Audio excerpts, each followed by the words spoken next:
Kung handa kang pakasalan ako, Bukas ng alas 10, isuot mo ang wedding dress sa Civil Affairs Bureau. Jason! Roxy, anong ginagawa mo dito? Handa akong pakasalan ka.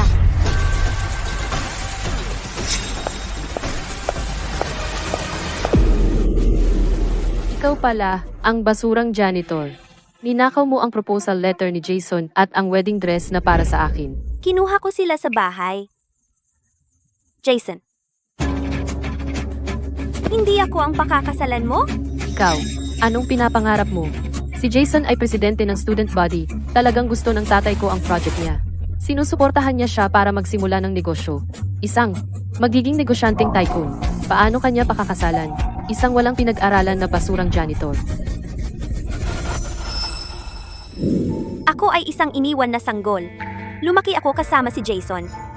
Nanguna ako sa college entrance exam, pero hindi kayang bayaran ni Lolo. Kaya isinuko ko ang alok ko para sa kanya, at sinabi niyang pakakasalan niya ako. Nagtrabaho ako bilang tagalinis at iba pang trabaho. Ibinibigay sa kanya lahat ng kita ko para sa pag-aaral niya. At ngayon, nagtatago siya sa likod ko para pakasalan ang isang mayaman na tagapagmana, Vanessa Carter. Kita mo, sinabi ko sa'yo nakakapit siya sa'yo. Dahil naka-wedding dress ka na, mas mabuti pang magpakasal ka ngayon. Para sa wakas ay tumigil ka na sa pagpapangarap tungkol sa kasintahan ko. Pumili ka sa mga lalaking ito at pumili ng isa para maging asawa mo. Ano? Ang pakasalan ang driver ko ay okay.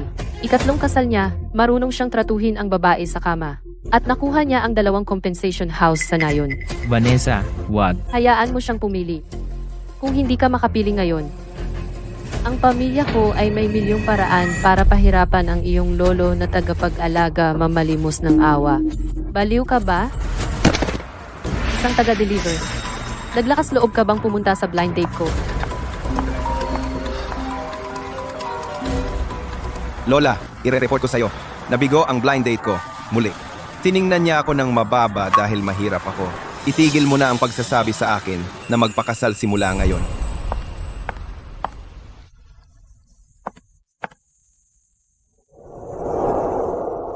Wala akong pakialam na mahirap ka. Pakasalan mo ako? Ang pangalan ko ay Roxy Smith. Ako ay 22. Wala akong magulang. Hindi masyadong nakapag-aral. Pero malusog naman ako. Mabait at masipag. Pakakasalan mo ba ako? Kahit na siya ay delivery guy, hindi kanya gugustuhin. Ikaw ay isang basurang mura na walang kukuha. Pandak at pangit. Ang pagpapakasal sa iyo ay magdadala ng malas sa kanyang buong pamilya. Mga kaibigan, hubarin ang kasalanang damit NG magnanakaw na ito. Pag-aari ko iyon.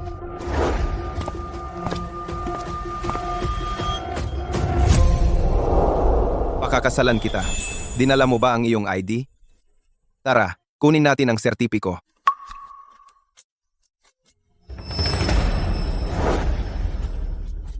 Hindi pa ako nakapagpakilala ng maayos. Ang pangalan ko ay Julian Sterling. Ako ay 28. Gumagawa ako ng kung ano-anong trabaho. Walang gaanong pera. Hindi pa nagkaroon ng relasyon. Ikinagagalak kitang makilala. Asawa ko. Sa totoo lang, napangasawa ko ang isang tao. Na ang pangalan ay kakilala ko lamang. Salamat sa pagtulong mo sa akin ngayon. Kung gusto mo ng diborsyo, pwede kang lumapit sa akin kahit kailan. Magpalitan muna tayo ng WhatsApp. Ang ganda at taos-pusong babae. Paano nila siya tiniis na mangbuli?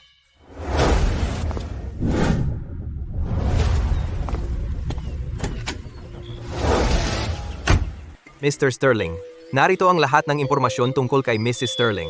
Wala siyang problema sa background. Inampo ng lolo ni Jason noong bata pa. Kasalukuyan siyang nagtatrabaho bilang janitor sa Atheria University. Nakuha niya ang pinakamataas na marka Sa pagsusulit sa pagpasok sa kolehiyo. pero hindi siya nagpatuloy sa pag-aaral. Nagtataka rin ako kung bakit. Pero Mr. Sterling, talagang nakatama kayo ng jackpot. Napakatalino ni Mrs. Sterling. Sa hinaharap, bibigyan kanya ng maliit na Julian. Ang IQ ay wala sa sukat. Ang Sterling Group ay magkakaroon ng tagapagmana sa lalong madaling panahon. Maghanda ng mga regalo. Pupuntahan ko ang lolo ni Roxy at formal na hihingin ang kanyang kamay. Lolo, Ano? Tinawagan ka ni Vanessa ng pulis? Lolo, anong nangyari? Bakit sasabihin ni Vanessa na hinawakan mo siya? Hindi ko ginawa. Isang misunderstanding lang. Ginoo, salamat sa pagtulong sa bagahe ko. Walang anuman. Mahirap pumunta sa school ng mag-isa, anak. Matandang butiki. Alam mo ba kung gaano kamahal ang kotse na ito? Kung nagasgas man, hindi mo kayang bayaran kahit ibenta mo ang sarili mo. Pasensya na, miss. Masyadong mabigat ang maleta. Hindi ko nahawakan ng maayos. Kadiri kang matandang pervert. Pustahan ka, hinaraser mo ako. Tatawag ako ng pulis. Roxy, huwag mag-alala. Walang dapat ikatakot ang walang sala. Kapag naayos na ito, magiging maayos ang lahat.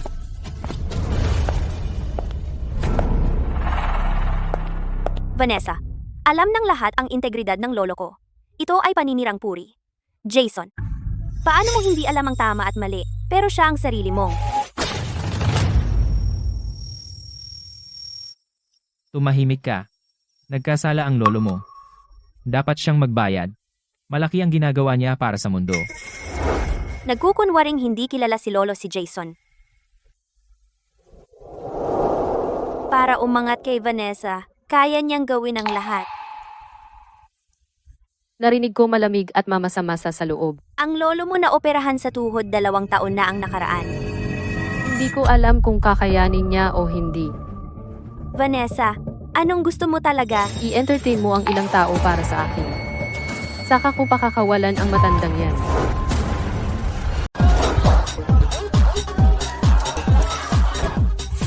Aba, Miss Carter, kaya ito ang magandang pinag-uusapan mo? Anong kagandahan?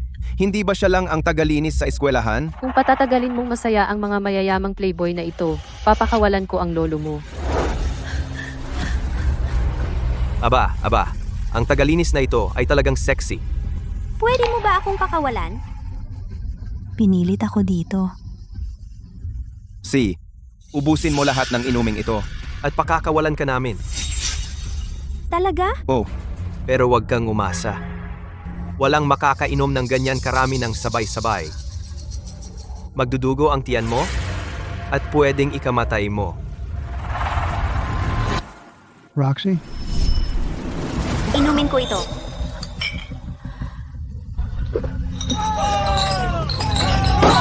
Ang tapang ng tagalinis na ito.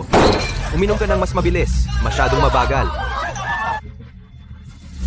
Waiter, magdala ng 2 pang bote. Roxy, bakit mo ginagawa ito sa sarili mo? Kung hindi ako inampon ni lolo noon, kinain na sana ako ng mga asong kalye. Pero ikaw ang tunay niyang apo. Nangolekta siya ng basura para bayaran ang pag-aaral mo. Pinalaki ka niya. Alam mo na si lolo ay pinagbintangan. At manonood ka lang? Hindi mo man lang siya kinikilala. Wala kang konsiderasyon. Ginagawa ko lahat ito para sa iyo. Si Vanessa ay pwedeng durugin tayo sa isang salita. Sa sandaling mailagay niya ako sa mataas na lipunan, Hindi mo na kailangang tiisin ito. magtiis ka muna sa ngayon. Pagkatapos, ikaw ang magiging kasintahan ko at siya ang magiging legal na asawa. Gago ka! Nakakasuka ka talaga! Roxy, sobra kang uminom. Hayaan mo akong ihatid ka sa bahay. Dahil binigyan niya ako ng singsing. Dapat akong magbigay ng regalo bilang kapalit. Iniisip ko kung ang 21 karat na diamante na singsing na ito. Ay masyadong marangya para sa kanya. Mr. Sterling, tingnan mo siya. Hindi ba siya kamukha ni Mrs. Sterling? Jason, bitawan mo ako. Hindi, sumama ka sa akin.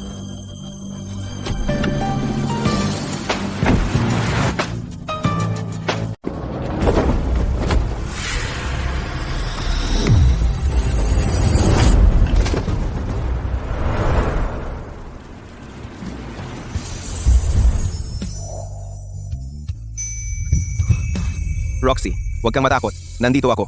Roxy. Sino ka ba talaga? Huwag kang makialam. Siya ang kasintahan ko.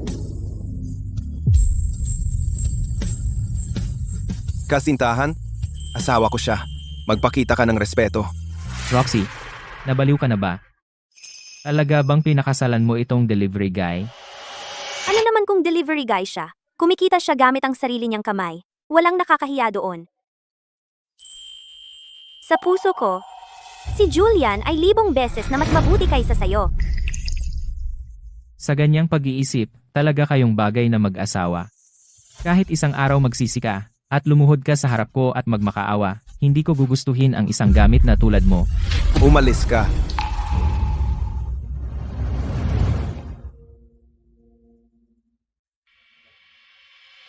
Julian, mag-divorce tayo bukas. Mabababa ang tingin mo sa akin dahil delivery guy ako? Hindi. Naprovoke ko ang taong hindi dapat. Si Lolo ay binintangan din. Masyado akong maraming nainom. Pero hindi pa rin niya ito pinapalampas. Sabi niya, idemanda niya si Lolo at sisiguraduhing makulong siya. Ayokong idamay ka. Napakamahal ng singsing na ito. Bawiin mo na. Ibigay mo sa taong talagang gusto mong pakasalan. Ang taong gusto kong pakasalan ay ikaw. Huwag kang mag-alala dahil bintang lang ito. Magiging maayos si Lolo. Hindi ganoon kadali. Hindi mo alam kung gaano kalakas ang Carter Group. Carter Group? Hindi ko pa naririnig. Tara, puntahan natin si Lolo. Baka naayos na nila ang mga bagay-bagay. Tipunin ang mga nangungunang abogado mula sa Sterling Group. Linisin agad ang pangalan ni Lolo. Opo, amo.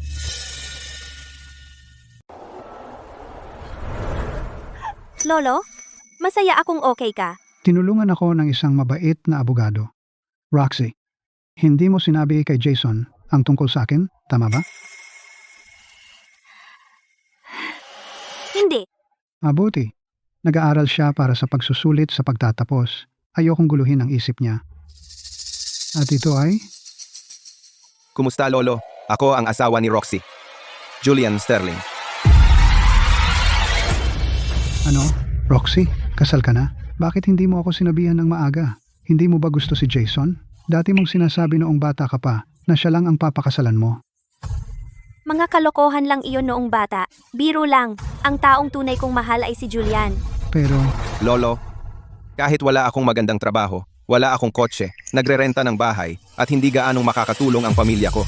Bawat sentimo na kikitain ko mula ngayon ay mapapasa Roxy. Mamahalin at igagalang ko siya. Palaging magiging mabuti sa kanya. Hindi ko siya bibiguin.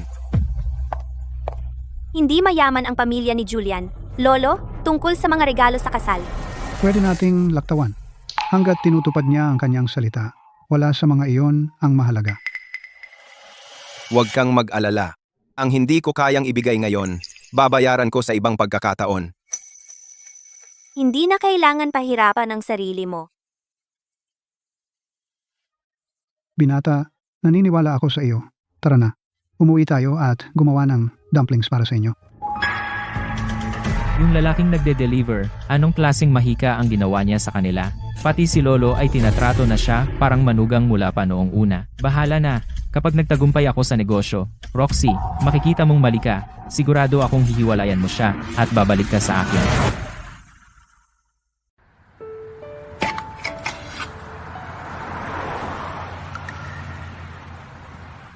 Ang bango, Ginoong Sterling. Saan mo binili iyon? Ang sarap ng mga lutong bahay na dumpling. Pwede bang makatikim? Lumayo ka. Ang asawa ko at lolo ang gumawa niyan. Para lang sa akin. Kung gusto mo, mag-asawa ka na lang para gumawa. Alam mo naman na wala akong asawa. Pinapahirapan mo lang ako, di ba? Ang swerte mo po. Nakakuha ka ng ganyang kagandang asawa sa lansangan. Bakit hindi na lang ako? Dahil sobrang kontento ka kay Ginang Sterling, ayaw mo bang ipakilala siya sa pamilya mo? Hindi pwedeng madaliin ang mga bagay na ito. Kailangan kong magplano.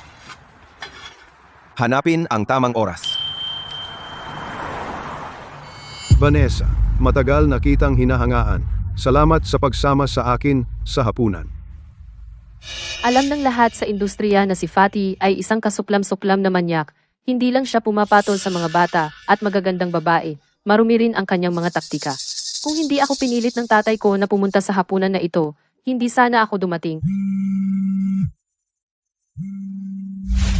Ginong Brooks, sasagutin ko itong tawag. Babalik ako agad.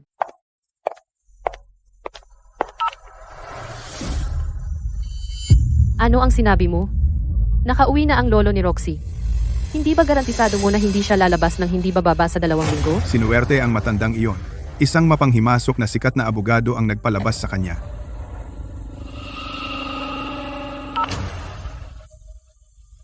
Ayos lang. Marami akong paraan para sirain si Roxy.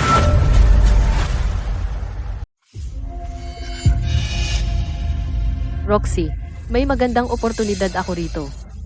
Kung gusto mo, hindi ka na mag-aalala sa pera. Gusto mo? Ang gandang oportunidad. Para sa'yo na lang. Iniling mo ito. Ikaw, kunin siya.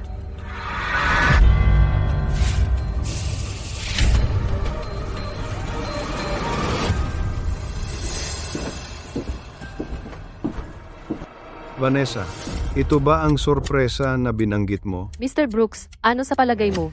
Medyo makaluma ang suot niya, pero maganda naman ang mukha at katawan.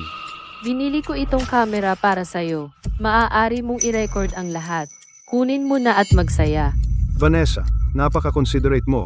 Kapag natapos na ito, kakausapin ko ang tatay mo at ibibigay sa kanya ang proyekto sa Southside. Salamat, Mr. Brooks. Vanessa, gusto mo bang sumama at manood? Hindi na. Magsaya kayo, Mr. Brooks. Sinusubukan mo akong samantalahin. Sa panaginip mo, pagkatapos ngayon, hindi na magkakaroon ng tsansa si Roxy laban sa akin para kay Jason. Mr. Sterling, sa 10 minuto, may pulong tayo kasama ang kliyenteng Europeo para pag-usapan ang progreso ng mga proyekto sa ibang bansa ng Sterling Group. Mahalaga ang pulong na ito. Paalalahanan ang lahat ng dadalo sa departamento. Napatayin ang kanilang mga telepono. Huwag hayaang makaapekto sa pulong. Ang anumang hindi mahalagang bagay. Opo, Kino. Lolo, ano ang problema? Nagkasundo kami ni Roxy na uuwi ng sabay. Pagkatapos ng trabaho ngayon. Pero hindi ko siya matawagan. Paano kung may nangyari sa kanya? Hahanapin ko siya ngayon. Ma'am, yung cellphone ng babaeng iyon. Iniwan lang niya sa sasakyan. Tumutunog na ito. Kumusta? Sino ito? Cellphone ito ng asawa ko. Bakit nasa iyo ito? Oh, may asawa na talaga si Roxy. Kaya ikaw yung nagde-deliver na talunan. Akala niya, napakahirap mo. Nakahanap siya ng mas mayamang amo. Niloko ka niya. Hindi ako naniniwala. Hindi ganyan si Roxy. Napakahirap at bobo. Maniwala ka man o hindi. Kahit na, hindi ako yung nag-aalaga ng anak ng ibang lalaki. Pakawalan mo na siya ngayon. Kung sino man ang mangahas na hawakan siya, sisiguraduhin kong hindi mo na makikita ang araw bukas. Ano ang pananakot mo? Papatayin mo ako gamit yung box ng take-out. Ako ang CEO ng Sterling Group. Basta't pakawalan mo siya, maaari nating pag-usapan ang anumang kondisyon. Ikaw ang CEO ng Sterling Group. Eh kung ganun, dapat ako ang pinakamayamang babae sa San Sinukob. Tanga, hindi ka man lang marunong magsinungaling.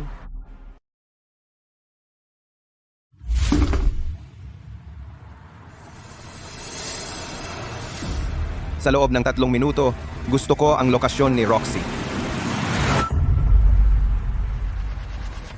Uy, maganda. Hinihintay kitang magising. Sino ka? Bakit ako nandito? Hindi mahalaga kung hindi mo ako kilala. Magkakakilala tayo agad-agad. Krimen ito. Makukulong ka. Huwag kang masyadong dramatic. Pera lang ang gusto mo, hindi ba? Nabalitaan ko na delivery driver ang asawa mo. Hindi siya kikita ng pera na kaya kong ibigay sa iyo sa 10 habang buhay. Paano na? Gusto mo bang maging karelasyon ko? Sa panaginip mo, basura kang tulad mo, dapat mabulok sa impyerno. Pita! Ang kapal ng mukha mong kumagat sa akin. Tulong! May tumulong sa akin! Ang lakas ng loob mo, Roxy. Gusto ko yan. Galing ito sa ibang bansa. Narinig ko na kahit ang pinakamalinis na babae ay hindi makalaban dito.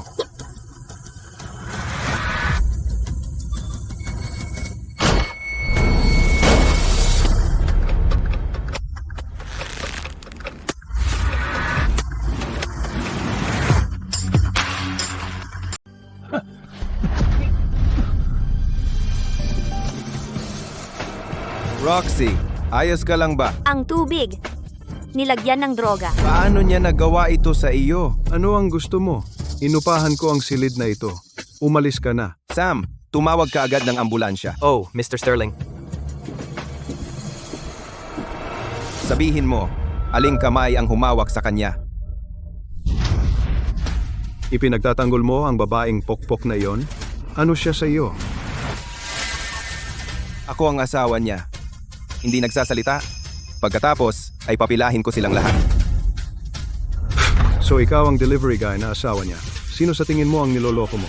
Babayaran ko para sa isang gabi ang asawa mo. Magkano ang gusto mo? 10,000, 100,000, 100,000, milyon? Ang milyon-milyong dolyar ba ay marami? Itapon ito sa tubig, halos wala kang maririnig na tilamsik. Sa tingin mo, ang pang-aapi sa asawa ko. Ay ganito lang ang halaga? Iminumungkahi kong alam mo kung kailan dapat umatras. Ikaw, isang delivery guy, nag-deliver ka sa buong buhay mo. Hindi ka pa rin kumikita ng 1,000,000. Ito ang tanging pagkakataon mo. Huwag itong palampasin. Ang oras ni Mr. Sterling ay nagkakahalaga ng mahigit 1,000,000 bawat minuto. Bilangin mo kung magkano ang nasayang mo. Hindi man sa susunod mong 10 buhay, mababayaran mo ito. Mr. Sterling, sinasabi mo na ang asawa ng cleaning girl ay ang CEO ng Sterling Group. Julian Sterling? Yung gago mong delivery guy. Ginawa mo talaga lahat para mandaya ako. Umupa ka ng mga extra para magdrama. Siguradong mahal ang isang araw, no? Kung hindi mo ako lolokohin ng gusto, magkakatalo ka sa deal, di ba? Nagpapanggap ka kay Julian? Humanda kang palayasin mula sa Northville. Ilabas mo siya.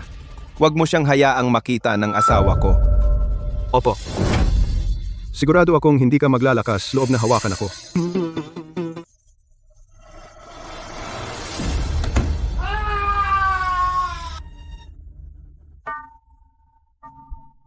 Nakatulog? Roxy, gising. Umuwi na tayo. Julian, nandito ka. Pasensya na. Late ako. Mainit ako. Hindi ako maganda ang pakiramdam. Kapit lang. Ihahatid kita sa ospital. Ako,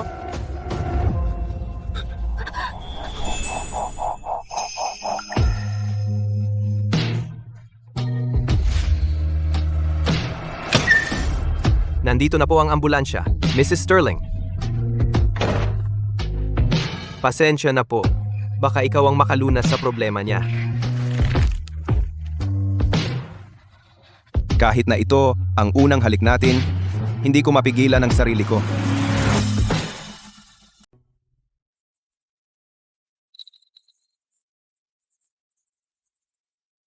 Miss Smith, gising ka na sa wakas. nasa ospital? Hindi mo ba naaalala? Dinala ka rito ng asawa mo. Ang gwapo at maalaga niya. Nasaan siya? Nanatili siya sa iyo buong araw at gabi. Narinig niya na okay ka na. Pagod lang. Hindi ka nagigising. Kaya pinaalis nila siya para pumasok.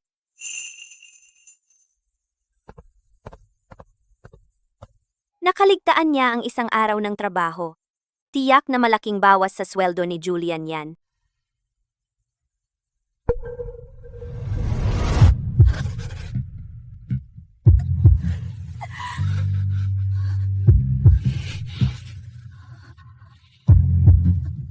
Kami, hinalikan ko si Julian?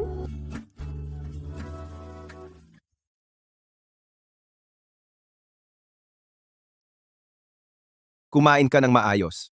Matulog ng mabuti. Nakuha ng mga kontrabida ang nararapat. Iniligtas ako ni Julian. Pero hindi niya alam ang tunay na utak ay si Vanessa. Si Julian ay isang ordinaryong tao lang nagtatrabaho sa Northville. Hindi ko siya maaaring isangkot sa gulo sa Carter Group. Hindi ko na ito mababanggit. Bangis. Hindi mo man lang kayanin ang maliit na bagay. Nakatulog sa maraming babae. Akala niya kung sino siyang player. Pero sa huli, na-down siya ng cleaner na si Roxy. Bata, magandang hapon.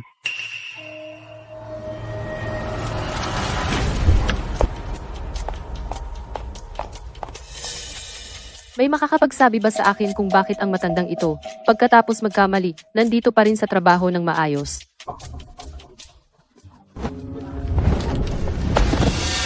Bakit ka nagmumukhang guilty? Miss, talagang nagkamali ka ng intindi. Aksidente lang iyon noon. Narinig mo na ba ang tungkol sa matanda at kay Vanessa? Kumalat na sa campus forum. Ang matandang ito ay mukhang tapat. Sino ba naman mag-aakala na gagawa siya ng napakaduming bagay? Dapat tayong lumayo ngayon. Hindi totoo iyan. Hindi ganoon iyon. Vanessa, matagal mo na akong hinihintay.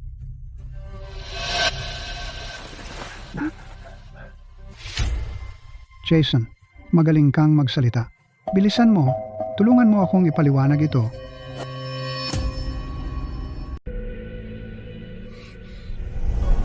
Vanessa, hindi mo kailangang maging ganyan ka walang awa. Nobyo mo ba talaga ako? Hindi ba dapat ang nobyo ay walang kondisyon na pumanig sa akin? Ano ba sa iyo ang matandang iyon? Hindi, wala. Jason, ikaw ang pinaka nakakaalam ng aking integridad. Nakikiusap ako sa iyo. Pakiusap. Magsalita ka naman para sa akin. Kaya gusto mong makipaghiwalay? Sige, hindi masaya ang tatay ko sa startup project mo.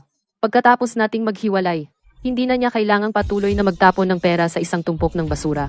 Huwag kang umalis, Vanessa. Hindi ako nakikipaghiwalay sa'yo.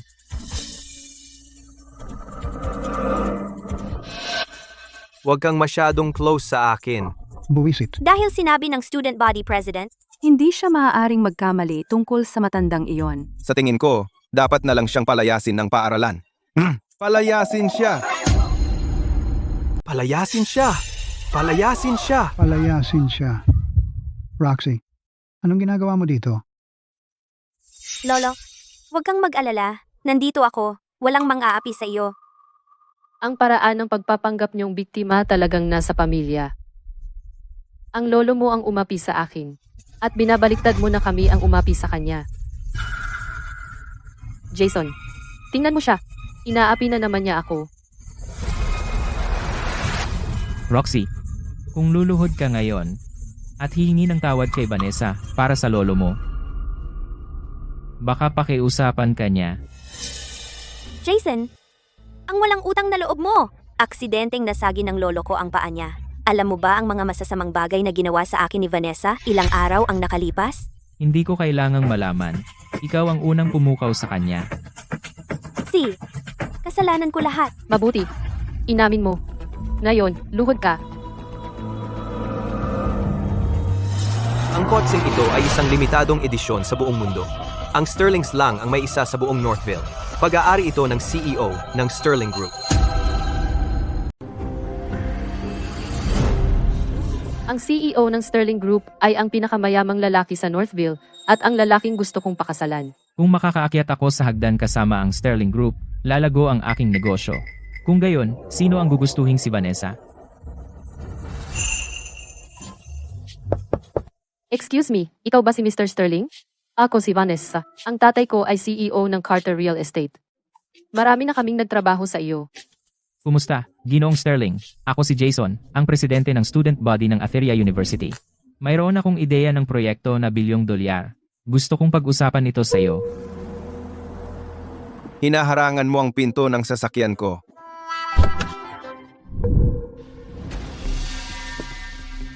Lolo, siniraan ka ng mga ito, hindi ba? Ang CEO ng Sterling Group. Talagang tinatawag na Lolo ang matandang guwardiya. Naalala ko na. Hindi ka si Mr. Sterling. Ikaw ang asawa ni Roxy. Delivery lang ba talaga ang trabaho mo? Bakit ka nagmamaneho ng luxury car ng mga Sterling? Kung kaya mong mag-deliver ng pagkain, siguradong kaya mo ring maging chauffeur, di ba? Binibigyan ka ng mga Sterling ng pagkain, pero ano ang ginagawa mo? Ninakaw mo ang kotse ng employer mo. Para ka lang sa matandang iyon. Kayo'y parehong mananakaw. Kung saan napupunta ang isa, doon napupunta ang isa pa. Walang hiya. Ang lolo ko ay nagtatrabaho sa paaralan ng halos 20 taon. Lahat ng tao sa paaralan na ito ay alam ang kanyang pagkatao.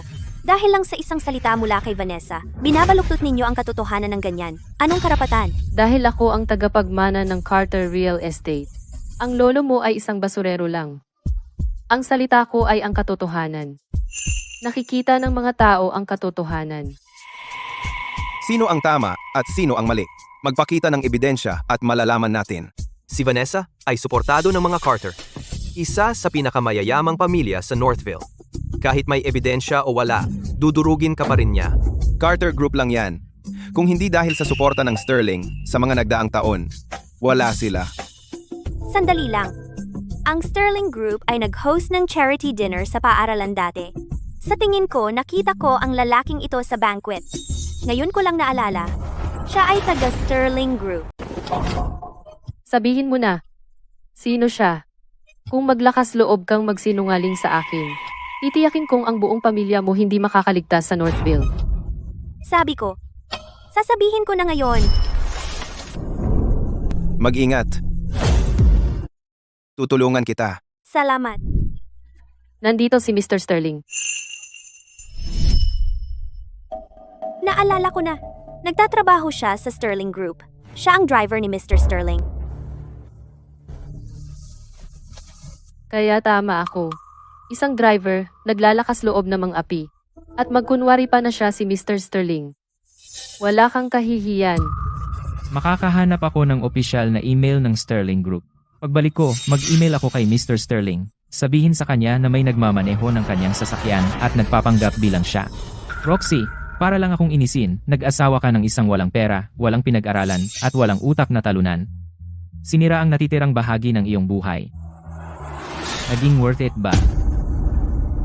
Sa puso ko, si Julian ay 100 beses na mas mabuti kaysa sa isang walang pusong gunggong na tulad mo. Oh, muntik ko nang makalimutan. Ang CEO ng Sterling Group ay si Julian. Kaya talagang nagpapanggap kayong dalawa, ha? Tingnan mo ngayon. Pinapahiya mo ang sarili mo sa harap ng iyong mahal na lolo. Masaya ka na ba? Paano mo nasabi yan? Maagang namatay ang mga magulang mo. Mag-isa lang naghakot ng basura si Lolo. Nagsikap siya para palakihin tayo. Noong bata ka pa, allergic ka sa gatas. Para hindi ka mamatay sa gutom? Nag-door-to-door si Lolo na mamalimos ng gatas ng ina. At ngayon hindi mo man lang siya kilalanin? Chismis na nakakaintriga. Ang presidente nating si Jason ay apo ng matanda. Bakit hindi ito nabanggit ni Jason? Maaaring nahihiya siya sa sarili niyang lolo? Pero hindi iyon nagpapatunay na wala siyang kasalanan. Baka gusto lang ni Jason na lumabas sa isang taong kaduda-duda. Ulitin mo yan at pupunitin ko ang bibig mo.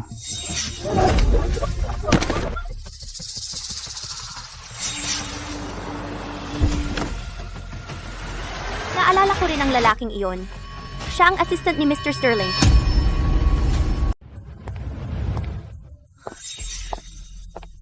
Kaya ikaw ang katulong ni G. Sterling. Tama. Pakibalik at sabihin kay G. Sterling na ang driver na kanyang inupahan ay hindi lang panggagaya sa kanya, kundi nanakit din ng ibang tao at sinira ang kanyang reputasyon. Ang uri ng taong ito ay hindi maaaring manatili sa Sterling Group. Si G. Sterling I. Sabi mo na nakit siya? Bakit hindi mo banggitin ang ginawa mo? Matandang makaluma. Alam mo ba kung gaano kamahal ang sasakyan na ito? Kung nagasgasan man, hindi mo ito kayang bayaran kahit ibenta mo ang sarili mo. Paumanhin, miss. Napakabigat ng maleta. Hindi ko ito naigawan ng maayos. Pinapang-ano mo ba ako? Tatawag ako ng pulis. Sinusubukan lang niya na patatagin ang maleta. Bahagya lang siyang nakahawak sa kanya at ganyan siya mag-overreact. Halatang nagpapanggap siyang estapador. Buti na lang ang mga CCTV ng paaralan ay nakunan ang buong pangyayari. Kung hindi, isang mabuting tao tulad niya ay mabibintang ng mali. Ano ang problema kay Vanessa? Binabaliktad ang katotohanan at kumikilos na parang santo. Muntik na tayong maloko. Bilang katulong ni G. Sterling, hindi lang siya tinutulungan na alisin ang mga peste sa paligid niya, kundi pinoprotektahan din ang sinungaling na ito. Ano kung gawin ko? At ano naman ang tungkol sa mga Carter? Sila ang nagtutulak sa iyong masasamang gawain.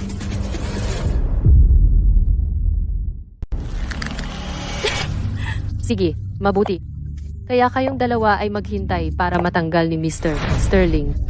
Matagal nang magkaibigan ang tatay ko at si Mr. Sterling. Kapag nalaman ni Mr. Sterling na kayong dalawa ay nag-aabuso ng kapangyarihan sa likod niya, wala na kayo sa Northville.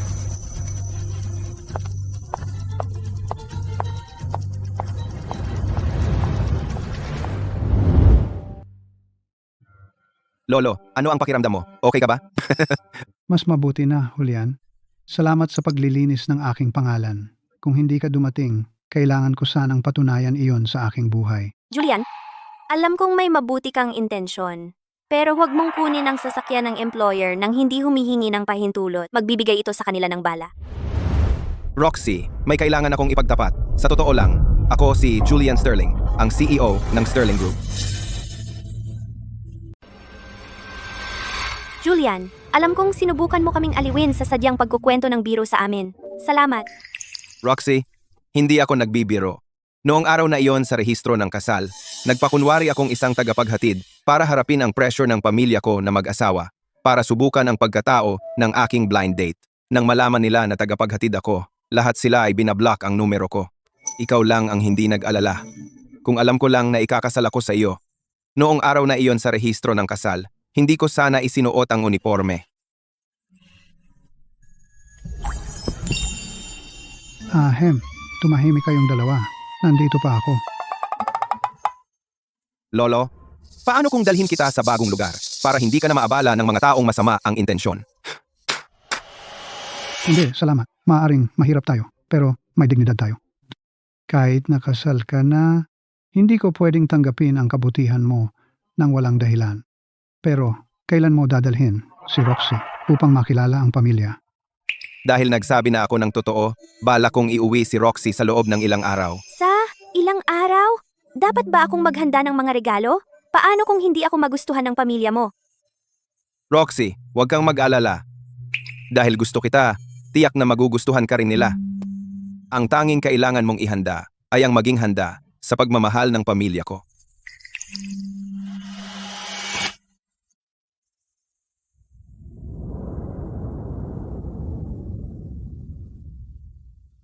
Mr. Sterling, tumawag na naman ang lola mo. Sabi niya nag-ayos siya ng bagong date para sa iyo.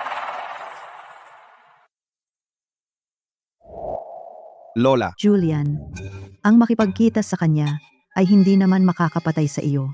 Baka magustuhan mo siya. Lola, pakiusap, tigilan mo na ang pag-aayos ng date para sa akin. Kasal na ako. Julian, ikaw batang pasaway, ang kapal ng mukha mong ibaba ang tawag sa akin. Date lang yan. Bakit laban na laban ka dyan? At nagsinungaling ka pa na may asawa ka na. Ay, ang puso ko. Totoo bang may sakit si Lola o nag-aarte lang? Tumakas ang driver. Paano kung tayo ang masisi? Tulong. Ma'am, kapit lang. Tatawag ako ng ambulansya kaagad.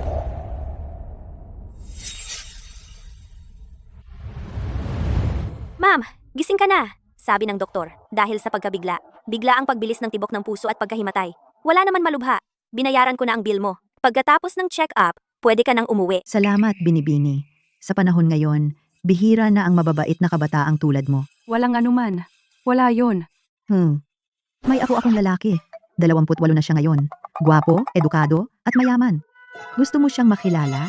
Hindi na kailangan, ma'am. Kinontak ng nurse ang pamilya mo. May mga gagawin pa ako, kaya aalis na ako. Uy, Binibini. Hindi ako masamang tao. Ang gwapo ng apo ko talaga. Siguradong magugustuhan mo siya. Binibini, kahit ang pangalan mo lang sabihin mo sa akin.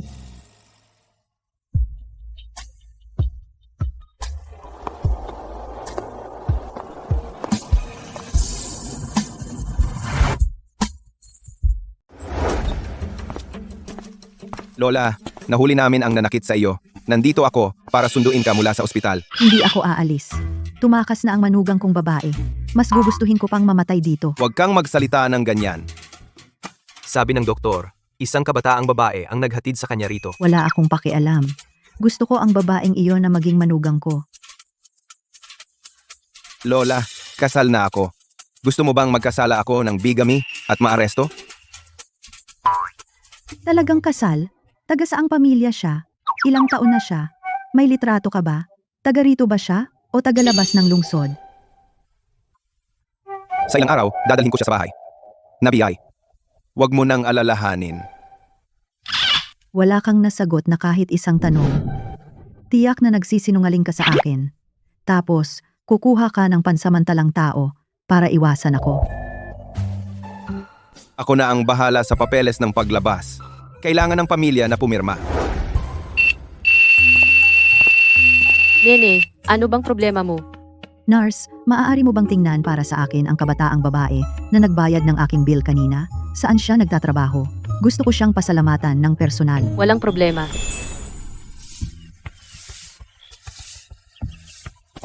Binibini? So ang pangalan mo ay Roxy.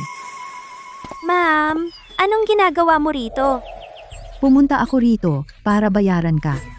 Ang perang ito ay sobra kaysa sa ibinayad ko para sa iyo. Hindi ko ito matatanggap. Talagang mabait kang babae. Paano kung ilibre kita ng pagkain? Bilang pasasalamat, hindi mo naman ako tatanggihan sa pagkakataong ito, di ba?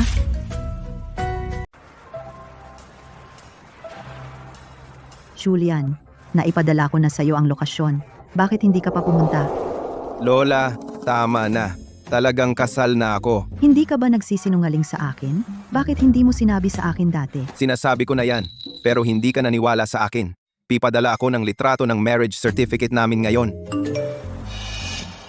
Pasaway! Naglakas loob kang magpakasal nang hindi namin alam. Hintayin mo ko makauwi. Aayusin kita. Uy, Roxy, pasensya na at pinaghintay kita. Umaasa ako na ang apo ko ay makikipagkita sa'yo para sa blind date. Pero talagang tumanggi siya. Pinapahalagahan ko yan. Pero kasal na ako. Mukha kang wala pang 20.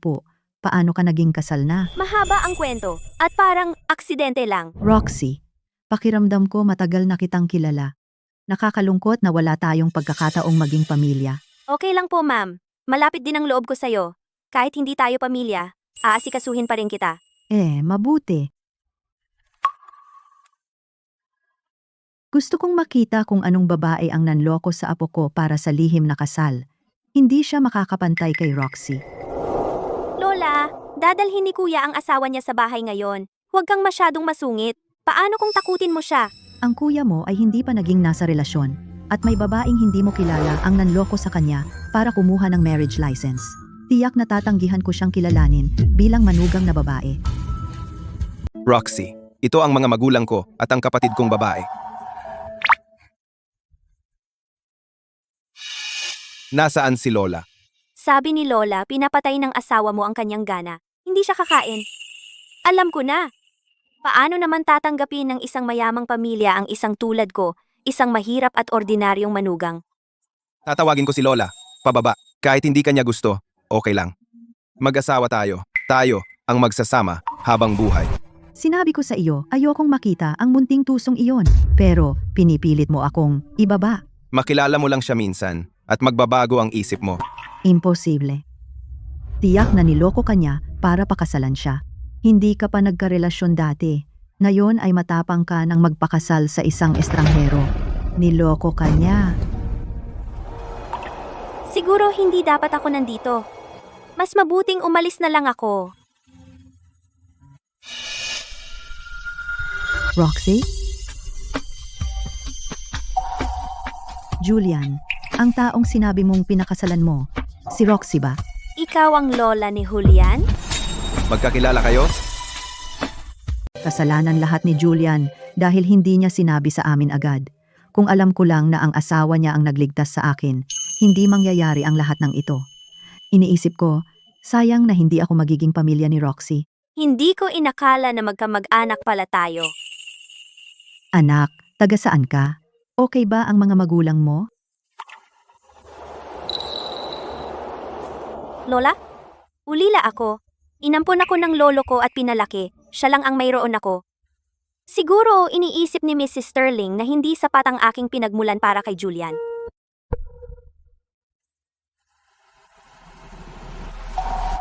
Lola, sobra naman ito. Hindi ko kayang tanggapin. Anak, marami ka ng pinagdaanan sa mga nakaraang taon. Mula ngayon, pamilya mo na kaming lahat. Roxy, kunin mo na. Ito ay pagmamahal ni Lola para sa iyo.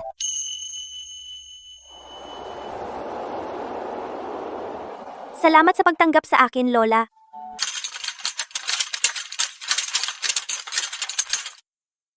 Roxy, ako mismo ang nagluto ng cake na ito para sa iyo, upang ipagdiwang ang unang pagdating mo rito. Talaga? Kung ibibigay ko sa iyo lahat ng mga cake ko sa kaarawan mula ngayon, papakasalan mo ba ako? Talaga? Pangako ko?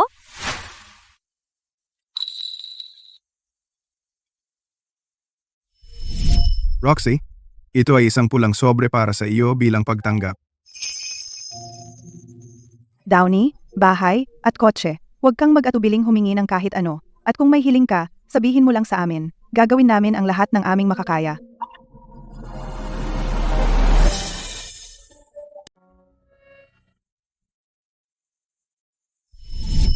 Binigyan ako ni Lolo ng aginaldo. Sinabi niya sa akin na ako na ang mag-ipon nito. Huwag mo itong ibigay kanino man. Roxy, maging mabuti ka. Kapag lumaki na ako, pakakasalan kita. Paano kita pakakasalan kung walang pera?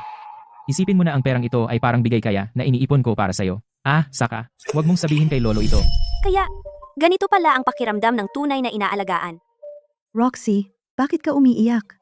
Masama ba ang pakiramdam mo? Nagkamali ba kami? Hindi. Naaantig lang ako. Hindi ko kailangan ng bigay kaya, bahay, o kotse. Isa lang ang hiling ko. Mabuting babae. Sige, sabihin mo sa amin. Dati, dahil naghihirap ang pamilya ko, ayaw ko nang magdagdag ng pressure. Kahit na nakapasa ako sa kolehiyo, kailangan kong itigil iyon. Sa paglipas ng mga taon, nag-aaral ako ng sarili ko sa gilid. Ang gusto ko lang ay makapag-aral sa kolehiyo. Ang bait-bait mong babae. Huwag kang mag-alala. Aayusin ko na makapag-aral ka sa Atheria University sa susunod na linggo. Ang bigay kaya, bahay, at kotse, wala ni isa man ang mawawala. Salamat, Lola.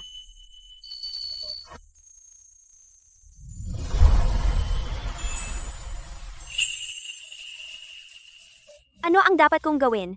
Kahit nakasal na tayo, ito pa rin ang una kong pagkakataon na makatulog sa iisang kama kasama ang isang lalaki.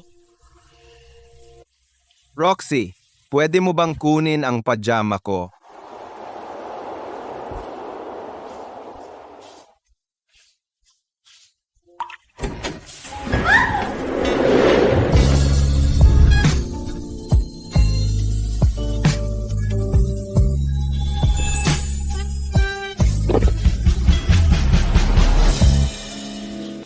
Madulas ang sahig. Ingat.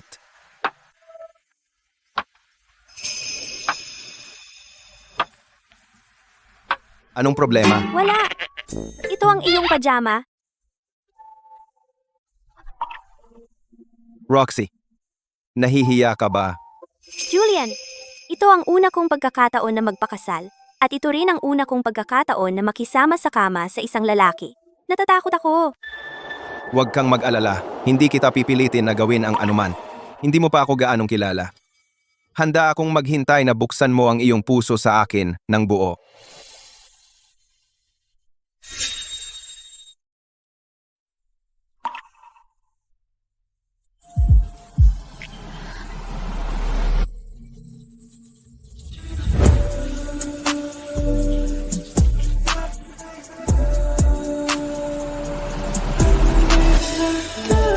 Maaaring hindi si Roxy, isang biological na apo, ngunit inalagaan niya si Lolo at inasikaso ang pamilya araw-araw. Siya ay ginawaran ng modelo ng pagmamahal sa magulang ng lungsod. Simula ngayon, si Roxy, ang modelo ng pagmamahal sa magulang, ay isa ng estudyante sa ating universidad. Tita, ayaw ko na si Roxy na ito ay pumasok sa ating paaralan. Kailangan mo akong tulungan. Huwag kang mag-alala. Ako ang assistant ng board. May boses ako dito.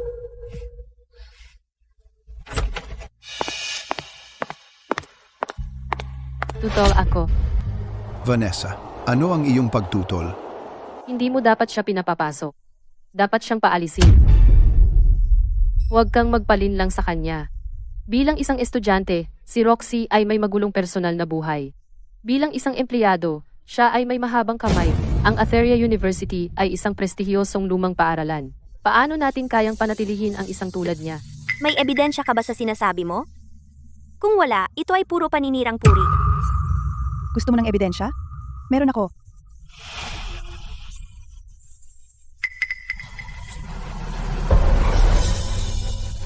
Pumunta si Roxy sa paaralan, sakay ng isang mamahaling kotse. Pati ang mga damit niya ay mamahaling tatak na ngayon. Ang jade bracelet sa kanyang pulso ay nagkakahalaga ng hindi bababa sa $1,000,000. Dahil sa kanyang pinagmulan, hindi niya kayang bilhin ang mga ito. Malamang may natagpo ang matandang mayaman si Roxy. Isang taong walang prinsipyo tulad niya. ay sisira lang sa mga paniniwala ng lahat. Ito ay personal na buhay lamang ni Roxy. Kung walang malinaw na ebidensya, hindi tayo pwedeng magmadaling maghusga. Kung ang mga estudyante ay tutol sa pagtanggap kay Roxy, hindi ba dapat niyang isipin ang mga sarili niyang issue? Hindi mo kinakatawan ang lahat ng estudyante. Hindi ko sila kayang kinatawan. Ngunit ang mga salita ng presidente ng mag-aaral ay may bigat. Noong panahong naglilinis si Roxy ng gusali ng paaralan, paulit-ulit na nawawala ang mga aklat-aralin at mga gamit pampaaralan. May mga estudyanteng nagulat na nakita nila si Roxy na nagbebenta ng mga iyon para sa pera. Wala siya kundi isang magnanakaw sa puso. Ang mga aklat ay luma na ibinigay sa akin ng mga kaklase. Ibinenta ko sila. Ang papel ay basura mula sa printing shop. Wala akong ninakaw. Paano mo ipapaliwanag ang iyong bracelet na nagkakahalaga ng milyon? Iyon ay regalo mula sa aking lola. Alam ng lahat na ulila ka. Kinuha ka at pinalaki ng matandang iyon sa pintuan. Kaya saan ka magkakaroon ng lola? Siya ay lola ng aking asawa. Mas nakakatawa iyan. Ang asawa mo ay isang tagahatid lang. Gaano karaming pera mayroon siya? Paano niya kayang bilhin ang isang jade bracelet na nagkakahalaga ng $1,000,000? Palagi kang nagsisinungaling dahil hindi mo maipaliwanag ang pinagmulan ng jade bracelet. Ito ay ninakaw na bagay. Ang mga ninakaw ay dapat kumpiskahin. Hindi ko ito ibibigay sa iyo. Roxy, sinibak ka. Diskwalipikado ka. Huwag kang magpakita sa campus ulit. Kailan pa naging may kapangyarihan ang isang ordinaryong external assistant sa inyong paaralan na sisibakin ang mga empleyado? Hoy, At sino ka? Siya ang asawa ni Roxy na walang kwentang asawa. Siya yung tagahatid. Mukha naman siyang disente, pero hindi talaga bagay. Ngayon, driver siya ng mga Sterling at nagmamayabang.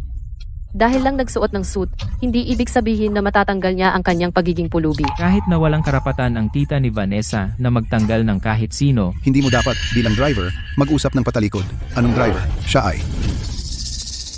Kahit sino pa siya, lahat ay may karapatang magsalita bilang mamamayan. Pwede bang itanong, may mga kahilingan ba ang pamilya Sterling? Lubos na pinahahalagahan ng Sterling Group ang ugali ng inyong paaralan sa pagpapahalaga sa talento upang hikayatin ang lahat ng paaralan na tularan ang halimbawa ng Atheria University na pagpasyahan naming mag-donate ng $10 milyong sa Atheria. $10 milyong? Gayunpaman, noong pumasok ako kanina, parang wala kayong balak na tanggapin si Roxy, isang mahusay na profesional bilang estudyante. Kung nagpapanggap lang kayo sa labas, kung gayon walang dahilan ang Sterling Group para mag-donate sa inyo. Bawiin nyo na. Hindi kailangan ng Atheria ang pondong ito. Ang Sterling Group ay nag-donate ng $10 milyong sa Atheria University. Tara na. Kailangan namin. Talagang kailangan pa rin ng Atheria. Ganoon ba? Kung gayon bakit ang taong ito ay palaging tinatarget si Roxy? Humingi ka ng tawad kay Roxy. Ngayon na. Bakit ako? Ginagawa ko lang ang trabaho ko. Hindi ko kailangan ang kanyang paghingi ng tawad. Ang gusto ko lang ay ang jade bracelet ko.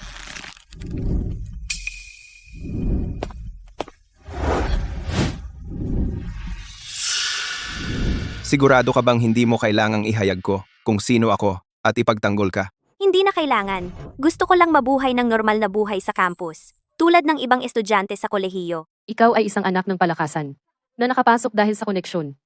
Kahit makapasok ka, hindi ka makakakuha ng respeto. Ang pera ay boto. Hindi ka sangayon? Malas mo.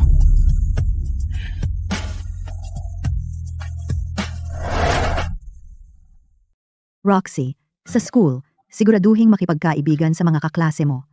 Makinig ng mabuti sa guro. At huwag mong tiisin ang pambubuli. Nandyan ka para matuto. Kaya hindi mo kailangang magpa-please sa kahit sino. Alam ko, sinabi mo na sa akin ng 1,000 beses. Ang pagpapadala kay Roxy sa kolehiyo ay mas nakakaba para sa akin kaysa noong ipinadala ko ang kapatid mo sa elementarya.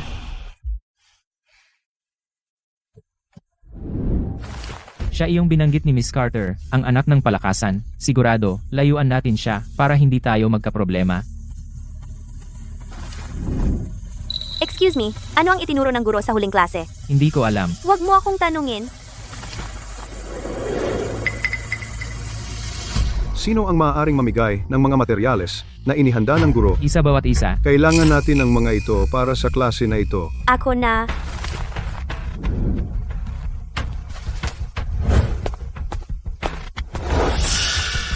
Oops, nahulog ko sila. Roxy, pwede mo bang pulutin para sa akin?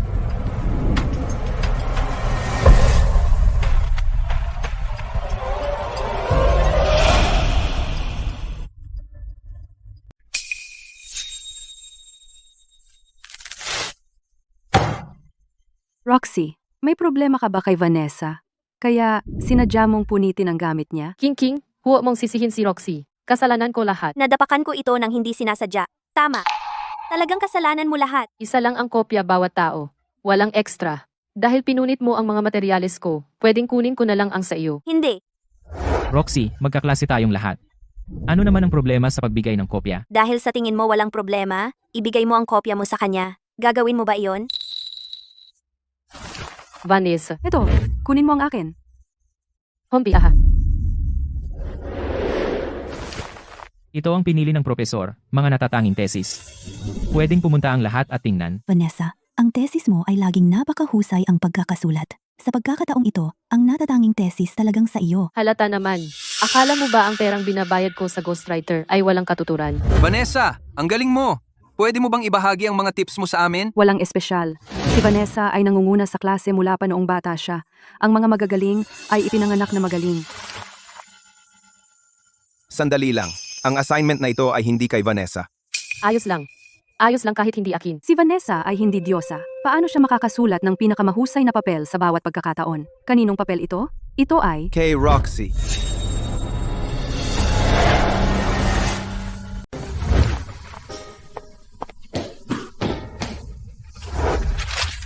Imposible iyan. Hindi pa siya nakapasok sa klase dati. Paano siya magkakaroon ng takdang aralin? Anong mga daya ang ginamit mo? Sapat na ang pagsingit mo sa klase namin, pero nagpasa ka ng takdang aralin bago ka pa pumasok? At isa pa, na-rate pa itong outstanding thesis. Wala akong ginawang mali. Pumunta ako rito para mag-aral ng mabuti. Wala akong oras para sa mga laro mong bata. Wala kang ginawa. Ngunit nagpasa ka pa rin ng takdang aralin para sa klase na hindi mo naman pinasukan. Sino ang maniniwala niyan? Pinaghihinalaan ko na gumawa ka ng akademikong plagiarism. Isipin mo ang gusto mo. Ibalik mo sa akin ang thesis ko. Bakit ko gagawin? Ang pagpapanggap ng thesis ay magpapadisiplina sa iyo. Sinusubukan mong nakawin ang ebidensya.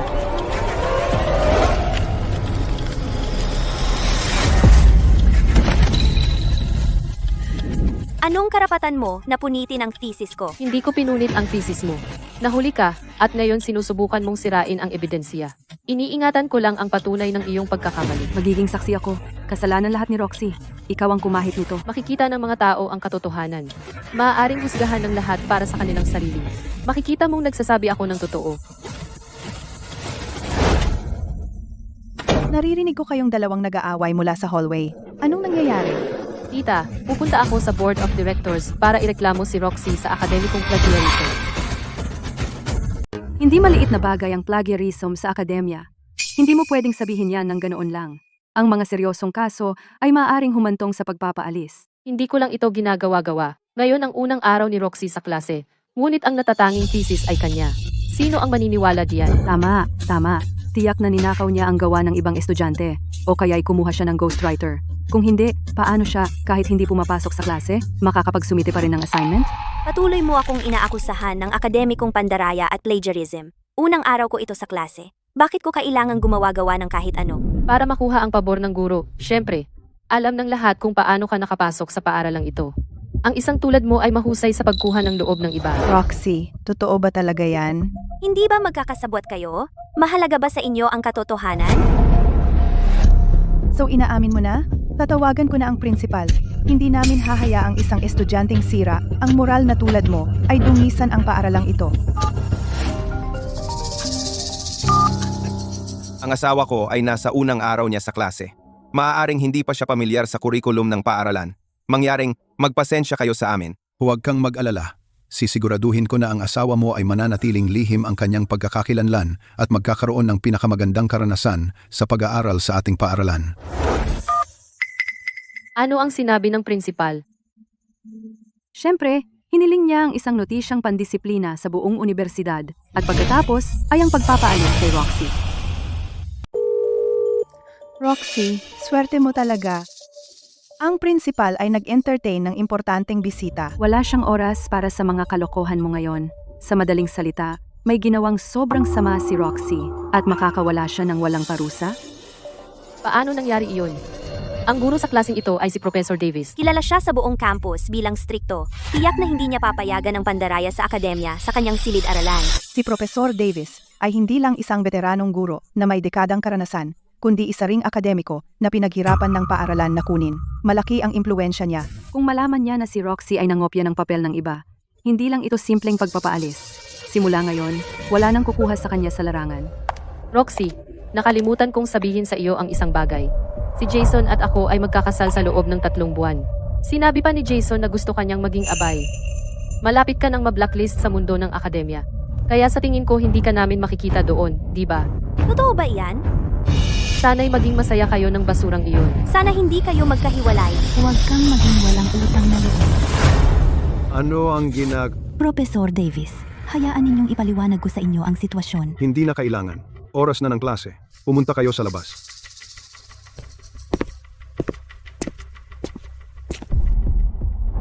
Wala akong pakialam sa mga problema ninyo. Walang gagawa ng gulo sa klase ko. Kung hindi kayo uupo, umalis kayo rito.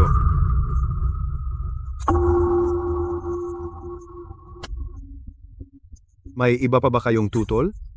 Professor Davis, nais kong i-report ang isang tao sa klase namin dahil sa pandaraya sa akademya. Aling thesis? Tingnan natin kung sino ang nangahas na mandaya sa harap ko. Ito ang outstanding thesis ngayon. Sa podium.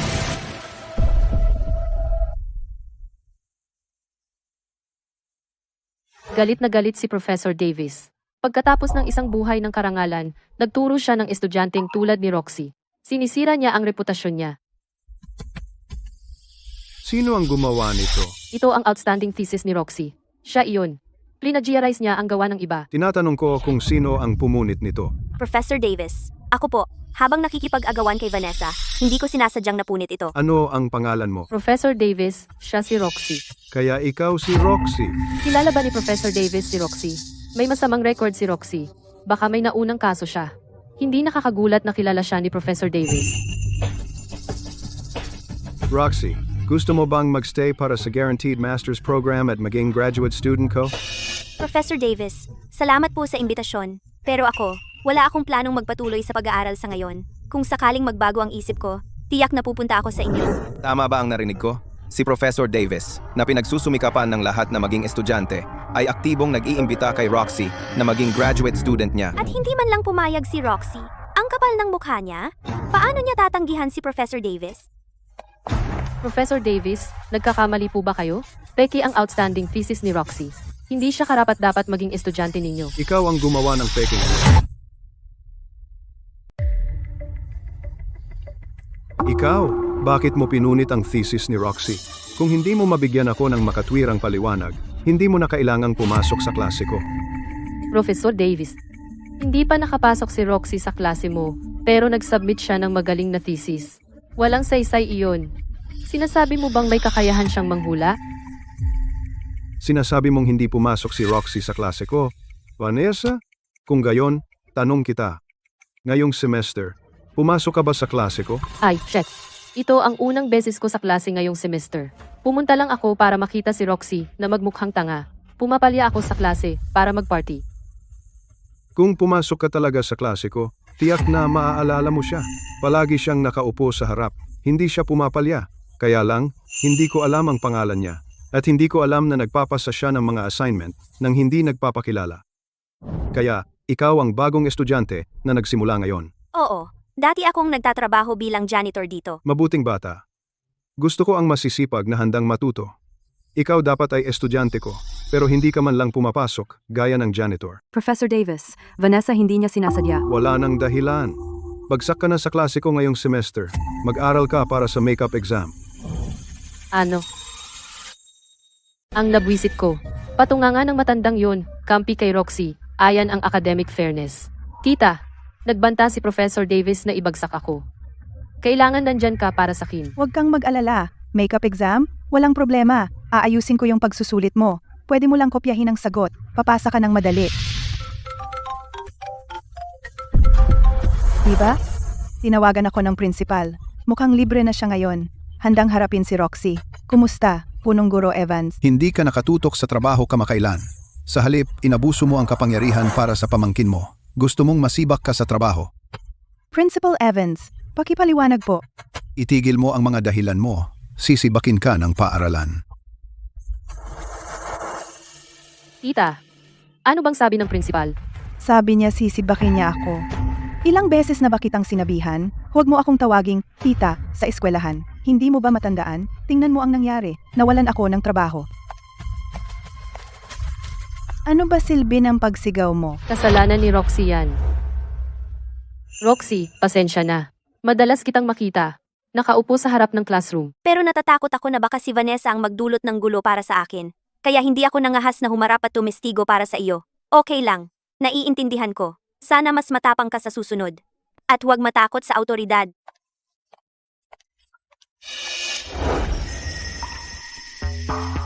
Julian, anong ginagawa mo rito?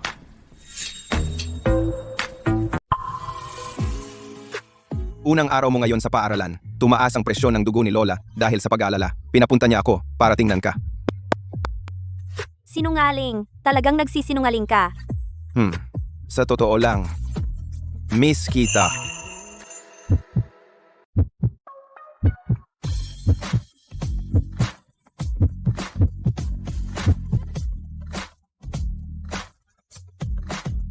Sigurado ka bang hindi mo ako kailangan para tulungan kang harapin ang mga masasamang tao? Hindi. Nandito ako para mag-aral. Ayokong maging kakaiba o magkaroon ng espesyal na trato. Huwag kang mag-alala. Ang pagmamahal mo ay nagbibigay sa akin ng kumpiyansa. Hindi ko nahahayaang abusuhin pa ako.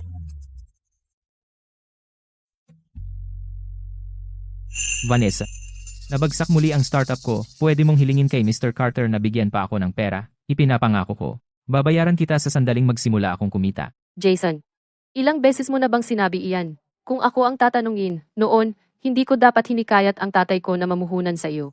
Magiging bilyonaryo ako. Maniwala ka sa akin. Wala akong tiwala sa iyo. Sinabi ko na sa iyo noon pa man. Si Jason ay isang talagang walang kwenta, pero hindi ka nakinig. Tatay, iyon ay dahil bata pa ako at walang muwang. Mula ngayon, makikinig na ako sa iyo. Vanessa, kung ako ang tatanungin, huwag ka ring makipag-engage kay Jason. Mayroon kaming mas magandang kandidato. Sino iyon? Si Julian Sterling, ang CEO ng Sterling Group. Talaga? Narinig ko na wala pang babae sa paligid niya. May paraan ka ba para makontak siya? May business dinner sa susunod na buwan. Partikular siyang nagpadala ng tao para bigyan ako ng imbitasyon. Kakausapin ko siya doon. Ang ganda ng ating Vanessa, kawalan ni Mr. Sterling kung makaligtaan niya ito. Salamat, tatay. Roxy, kapag naging asawa na ako ng CEO sa Sterling Group, dudurugin kita, gaya ng isang insekto. Ginoong Sterling, salamat sa pagkakataong ito para magtulungan. May isa pa akong gustong itanong. Ang bait mo naman, Ginoong Carter. Sige, magpatuloy ka. Ginoong Sterling, 28 ka na, di ba? Wala ka pang asawa? Ang anak kong si Vanessa ay matagal nang humahanga sa'yo. Iniisip ko kung baka interesado ka. Kilala ko ang anak mo. Mukhang may nobyo siya, di ba? Hindi ko inaasahan na binabantayan mo ang anak ko. Mukhang matagal ka nang may interes. Inimbita mo ako rito para sa kanya, di ba? Oo nga.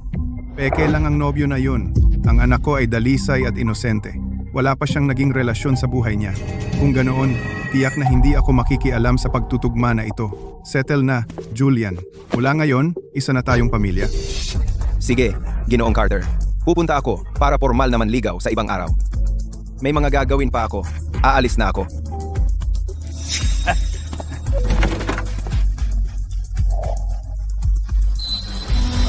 Talaga, Vanessa? Papakasalan mo ang CEO ng Sterling Group? Kailan ba ako nagsinungaling? Siya mismo ang pumunta sa tatay ko para manligaw. Julian, ipaliwanag mo ang sarili mo tungkol sa kasal kay Vanessa. Julian, ipaliwanag mo sa akin ang tungkol sa kasal mo kay Vanessa. Honey, huwag kang magalit. Ito ay isang maliit na trick na ginamit ko para tulungan ka na maalis si Vanessa ng tuluyan. Honey, huwag kang magalit. Pasensya na. Medyo naisip ko na iyon. May Talino kutob ako. ako. Ang asawa ko, ang pinakamatalino. Narinig ko na si Julian ay dati allergic sa mga babae. Sa anumang okasyon, hindi siya nagdadala ng date. Bakit bigla niyang gustong pakasalan si Vanessa? Allergic ka sa mga babae? Medyo. Pero gumaling ako nang makilala kita. Ang tunay na pag-ibig lang ang kayang pagtagumpayan ang sakit. Ipinapakita nito na sina Vanessa at Mr. Sterling ay tunay na nagmamahalan. Narinig ko na kayo ni Vanessa ay tunay na nagmamahalan. Totoo ba? Hindi ko nga maalala ang mukha niya. Iyon ba ay tunay na pag-ibig? Roxy, bakit ka tumatawa? Hindi ka ba naniniwala na kami ni Mr. Sterling ay tunay na nagmamahalan? Ibalik mo ang cellphone ko. Sino ang kachat mo? Bawal ba sa mag-asawa ang mag-chat? Kahit bata pa si Roxy at nakapag-asawa ng driver, parang sila ay nagmamahalan. Ang perpektong magkapareha. Pero ano ang silbi ng pagmamahalan? Dalawang broke losers na nagsama at magkakaroon ng maraming broke na mga anak. Tama ka. Ito ang nangyayari kapag nag-asawa ka ng mahirap. Kaya ito ang dahilan kung bakit mo pinagtaksilan si Jason at nag-asawa ng ibang lalaki. Oo, ano ang problema? Jason, sa buhay na ito, hindi siya magiging kung ano. Ang aming pamilya, ang mga Carter, ay nag-invest ng sobrang pera sa kanya, pero walang nakitang balik. Bakit ako dapat manatili sa isang lalaki? Lalo na't si Julian, isang napakataas na kalidad na lalaki. Ay humahabol sa akin.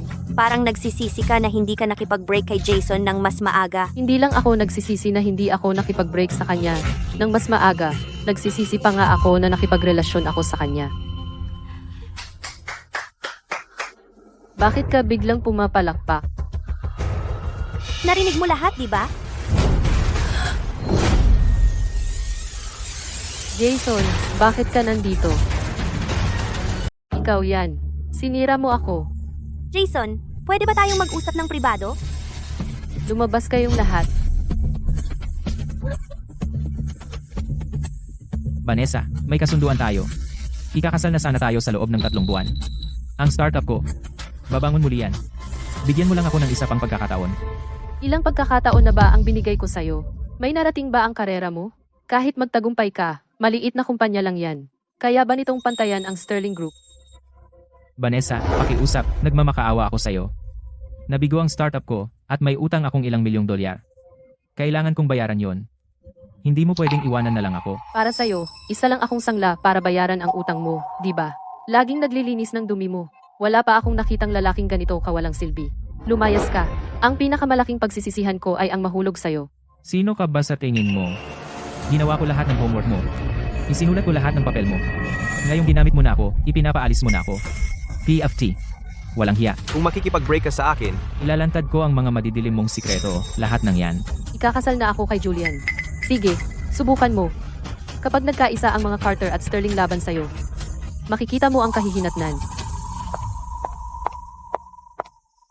Roxy, alam ko mali ako. Sa mundong ito, ikaw lang at si Lolo ang tunay na nagmamahal sa akin. Magkaayos na tayo.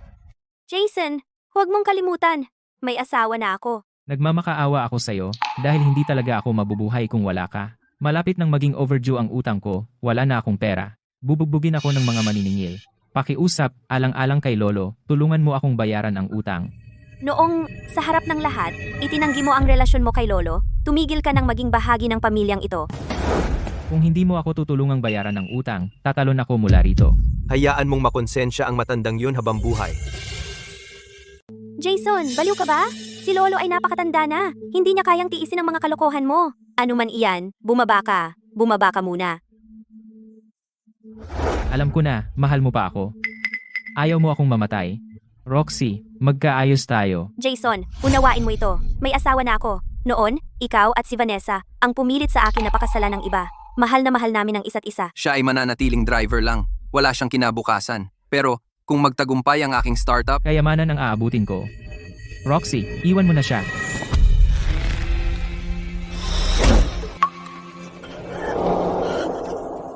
Julian, nasaktan ka ba? ayos lang ako. Sa pagtulong ko sa iyo na makita ang tunay na kulay ni Vanessa, nagampanan ko na ang aking bahagi. Ipapaliwanag ko kay Lolo ang lahat tungkol sa mga ginawa mo sa akin noon. Tapos na kami sa iyo. Si Lolo at ako ay magkadugo. Sino ka? Isang tagalabas para pumutol ng ugnayan? Roxy, kailangan mo akong tulungang bayaran ang aking mga utang, gusto mo man o hindi. Ito ang utang mo sa mga Miller.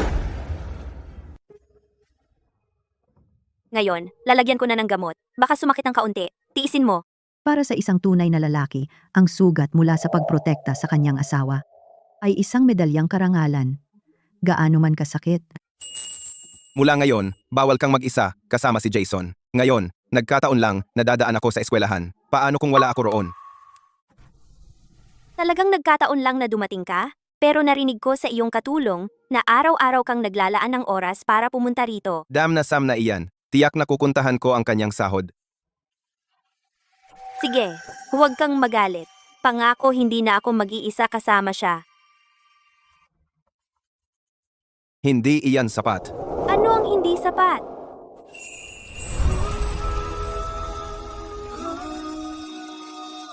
Ang sweet ninyong dalawa, mukhang magkakaroon na ako ng apo sa lalong madaling panahon.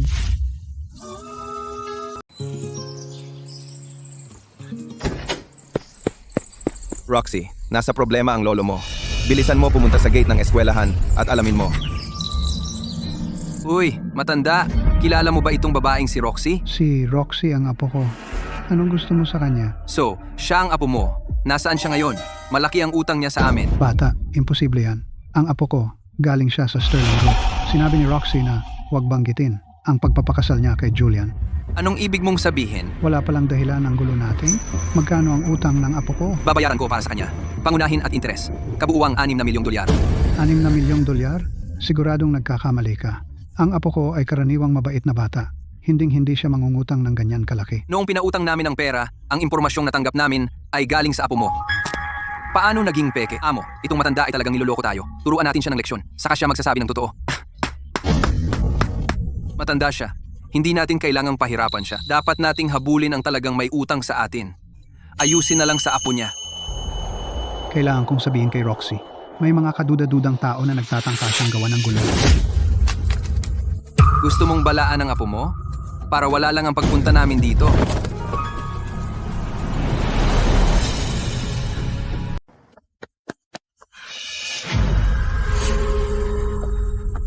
Tumigil ka diyan. Lolo, ayos ka lang? Takbo, Roxy, takbo.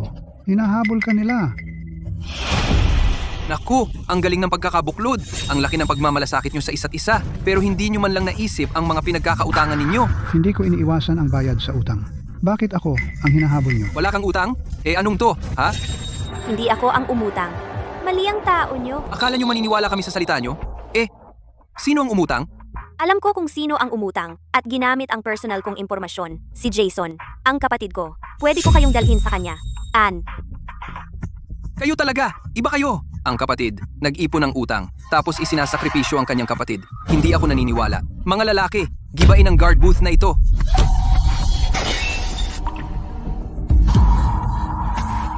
Lolo, huwag kang umalis.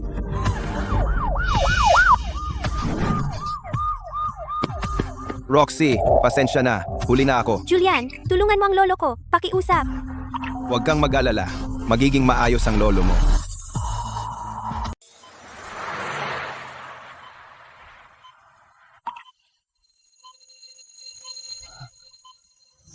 Lolo, ang sili mo naman. Para protektahan ako, hindi mo man lang inalala ang sarili mong kaligtasan. Kung may nangyari talaga sa'yo, ano ang gagawin ko kung wala ka? Ang sili mong bata. Kahit na may panganib na darating muli sa susunod, poprotektahan ka pa rin ni Lolo. Roxy, Lolo May, tanong ako sa iyo. Sige, magtanong ka. Si Jason ba talaga ang umutang ng perang ito? Saan ba tinago ng matanda ang kanyang ipon? Alam na ng mga pinagkakautangan na ako ang umutang ng pera. Mahigit 6 na milyong dolyar. Kahit ibenta ko ang dugo at bato ko, hindi ko pa rin mababayaran. Mas mabuti pang kunin ko na ang pera at tumakas. Ikaw na naman. Pasensya na. Akala ko magnanakaw ka. Itong magnanakaw na naghalungkat sa bahay ni Mrs. Sterling. Itali siya. Oh, Mr. Sterling.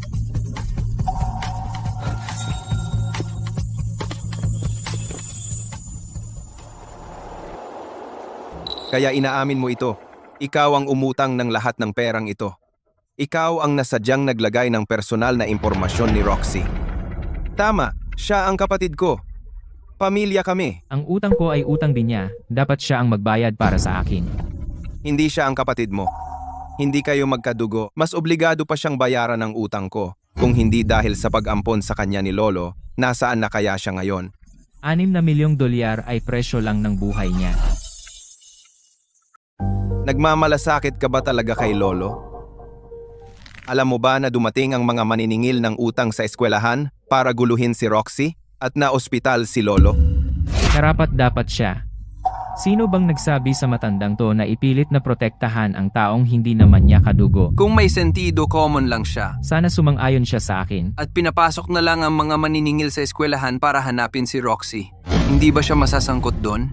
Kanina lang sinabi mong kapatid mo si Roxy. Ngayon naman hindi raw kayo kadugo. Mas mabilis ka pang magbago ng isip kesa sa hangin. Super ka lang. Sino ka ba para turuan ako? Kami ang tunay niyang pamilya. May karapatan siya. Kung pamilya ka, bayaran ng asawa mo ang utang mo. Bakit naman siya? Dahil inampon ka ni Lolo at pinalaki, makatarungan lang na tulungan mo ang apo niya sa utang. Kung tumanggi ka, walang utang na loob ka. Sige, babayaran ko ang utang ni Roxy. Ikaw, isang super. Ano bang maibabayad mo? Tigilan mo yan. Kaya ko ring magsulat ng peking tseke. Lagyan mo ng kahit anong halaga. Akala mo wishlist. Akala mo manloloko ang isang pirasong papel. Tingnan mong mabuti. Uy, hindi ka pa nagpatakbo ng kumpanya. Hindi ka pa nakakita ng totoong pera, kaya wala kang alam. Turuan kita. Itong checking ito, kahit isulat mo, ang pangalan ni Mr. Sterling dito hindi ibig sabihin na babayaran ka niya. Ang paglagay ng pangalan ng iba sa tseke ay pandaraya. Gumising ka, Jason. Pinakasalan ko ang CEO ng Sterling Group, si Julian Sterling. Ikaw ang CEO ng Sterling Group. Paano nangyari iyon? Bulag ka ba? Nauto ka talaga kay Roxy, iyang mahirap na pulubi. Hindi lahat katulad mo, mapagmataas at mapagkunwari. Hindi mo kailangang gumastos para sa akin. 6 na milyong dolyar ay sobra-sobra na. 6 na milyong dolyar? Kung makakatulong iyan na maalis ang mga scumbag na katulad niya, sulit iyan. Naririnig mo ba ako? Kunin mo ang perang ito at huwag mo nang istorbohin ang asawa ko at Lolo. Oo, narinig kita. Huwag kang mag-alala. Pangako, kukunin ko ang pera at mawawala ako sa iyong paningin. Hindi na kita iistorbohin. Wala kukuha ng pera ko. Lolo, Walang hiya ka. Wala kang silbi sa pagpapalaki ko sa'yo. Kapag wala ako, ganyan mo ba tratuhin si Roxy? sinaktan mo ako. Para sa isang tagalabas na tulad ni Roxy, sinaktan mo ang sarili mong apo. Matandang walang kwenta, bibigyan kita ng pagkakataong humingi ng tawad. Sabihin mong mali ka. Kung hindi, hindi ka naloloko. Mali ako. Sobrang mali ako. Mabuti, alam mo. Ngayon, ibalik mo sa akin ang check. At ituturing pa rin kitang loloko. Ang pagkakamali ko ay, hindi ko agad nakita ang tunay mong mukha. Ikaw na walang hiya.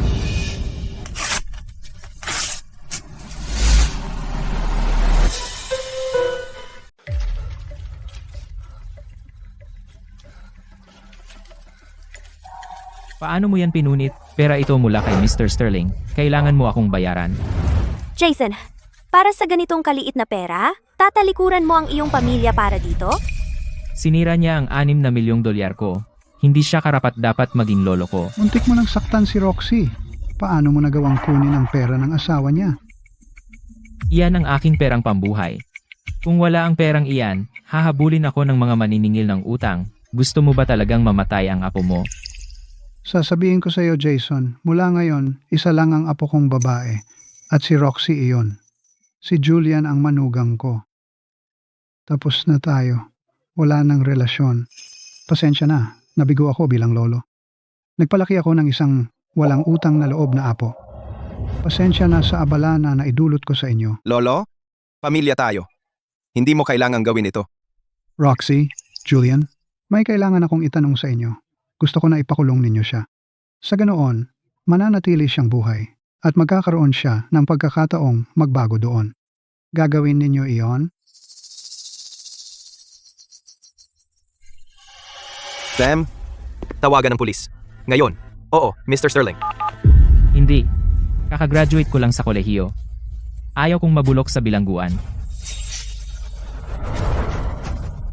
Lolo? Ako ang nag-iisang anak na lalaki ng mga miliser. Paano mo haharapin ang aking mga namayapang magulang? Paano mo haharapin ang mga ninuno ng mga miliser? Roxy, Kasal ka na kay Julian. Bakit hindi ka nalang humiram ng pera para sa akin?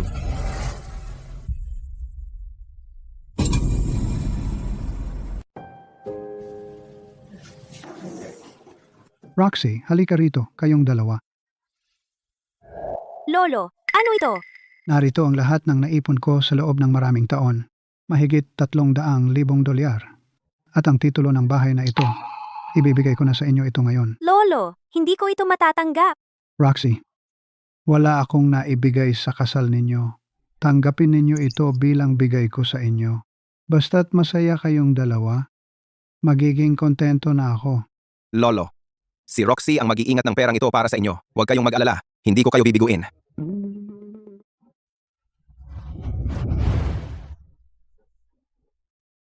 Tatay, hindi ba sinabi ni Julian na darating siya para manligaw?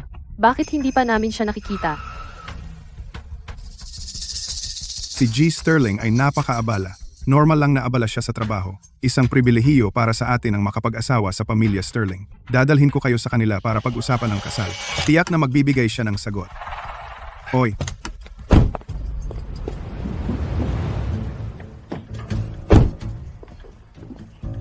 Sandali. Sino ka? May appointment ka ba? pakisabi kay Julian. Sabihin mong nandito ang kanyang biyenan. Imposible yan. Hindi ko pa narinig na may biyanan si Gay Sterling. Tagabantay ka lang. Pumasok ka at sabihin sa kanya, nakuha mo? Paano mo malalaman lahat ng tungkol sa employer? Ikaw, hindi kita papapasukin ngayon. Tapos, mga kahina-hinalang tao mula sa kung saan. Bawal ang magpaligoy-ligoy sa bahay ng mga Sterling.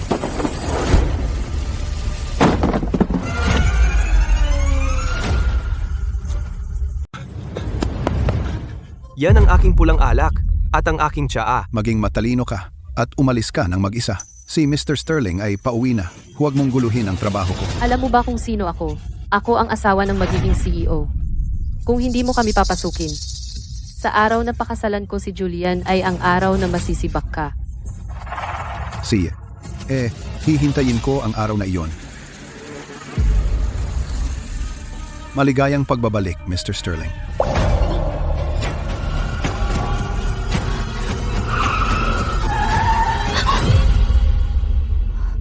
Vanessa, anong ginagawa niya dito? Mr. Sterling, gusto niyo bang palayasin siya? Wala lang. Isang patawa. Huwag mo siyang pansinin. Mr. Sterling, si Vanessa ito. Wala akong pakialam kung sino ka. Walang appointment. Bawal pumasok. Sino ang babaeng iyon? Bakit dadalhin ni Mr. Sterling ang babae sa bahay? Siya ang asawa ng CEO namin, syempre. Sino pa ba? Nagsisinungaling ka. Hindi pa kasal si Mr. Sterling. Saan nanggaling ang asawang CEO na ito? Bahala ka. Kaya pala hindi ako tinatawagan ni Mr. Sterling. Dahil naakit siya ng isang babaeng hamak. Malalaman ko kung anong klaseng babae. Ang maglakas loob na nakawin ang lalaki ko. Julian, lumabas ka. Ako ang iyong kasintahan. Hindi mo to magagawa. Hindi mo ako pwedeng iwanan na lang. Tumahimik ka. Walang kasintahan si Mr. Sterling. Lumayas ka. Huwag kang magtagal dito at siraan ang reputasyon ni Mr. Sterling. Butler, anong nangyayari? Ang binibining ito at ang kanyang ama, walang appointment at sinubukang pumasok ng sapilitan. Sinubukan pa nilang pigilan ang kotse ni Mr. Sterling. At sino itong matandang bruha? Kalokohan! Ito ang lola at kapatid ni Julian. Mrs. Sterling, pumunta kami para pag-usapan ang kasal ni Vanessa at Julian. Paanong tawagin mo siyang Julian? Hindi ako maglalakas loob. Anong kasal? Hindi ko narinig na banggitin ito ni Julian. Lola, si Mr. Sterling ay karaniwang abala sa trabaho. Baka nakalimutan niyang sabihin sa iyo. Matagal na niya akong gusto. Nag-propose na siya sa akin. Malapit na. Magiging pamilya na tayo. Ang utusan na ito ay mayabang. Hindi lang niya kami pinapasok. Sinira pa niya ang aming mga regalo. Mrs. Sterling, dapat mong ipaglaban ang iyong magiging manugang na babae at bigyan siya ng katarungan. Mula ngayon, sino mang sumalungat sa asawa ng CEO ay masisante. Lola, hindi pa nga ako nakapasok sa pinto, at ang butler na ito ay may lakas ng loob na sumigaw sa akin. Kapag nakapag-asawa na ako, tiyak na gagawin niyang impyerno ang buhay ko. Huwag mong subukang magpanggap na magkamag-anak tayo. Sino ang lola mo? Oo, syempre. Dahil hindi pa sila opisyal na kasal, talagang hindi angkop na tawagin ka ni Vanessa ng ganyan. Kaya ngayon, pumunta kami para pag-usapan ang kasal. Kasal? Ang apo ko ay may asawa na. Tiyak na nandito kayo para manloko sa amin. Paano nangyari iyon? Noong huli kong nakilala si G. Sterling, siya mismo ang nagsabi na interesado siya sa anak kong babae. Kaya pumayag ako sa kasal. Kung hindi kayo naniniwala sa akin, may recording ako dito. Sige, G. Carter, pupunta ako para mag-propose sa ibang araw. Si Julian talaga ang nagsabi niyan. Ang bastos na bata. May Roxy siya at naglalaro pa rin siya sa labas. Lola, ngayon maraming manloloko gumagamit ng AI para gumawa ng mga boses na parang totoong tao. Kahit na ang boses na ito parang si Julian, tiyak na hindi si Julian mismo. Naiintindihan ko. Kaya kayo talaga ay mga manloloko. Hindi ba ninyo inalam kung kaninong bahay ito? Naglakas loob kayong manloko ng apo ko? Bubugbugin ko kayo ng todo.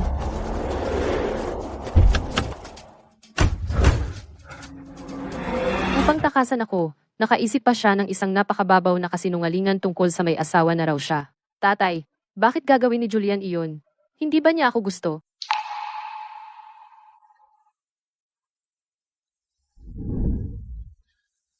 Kasalanan ko lahat.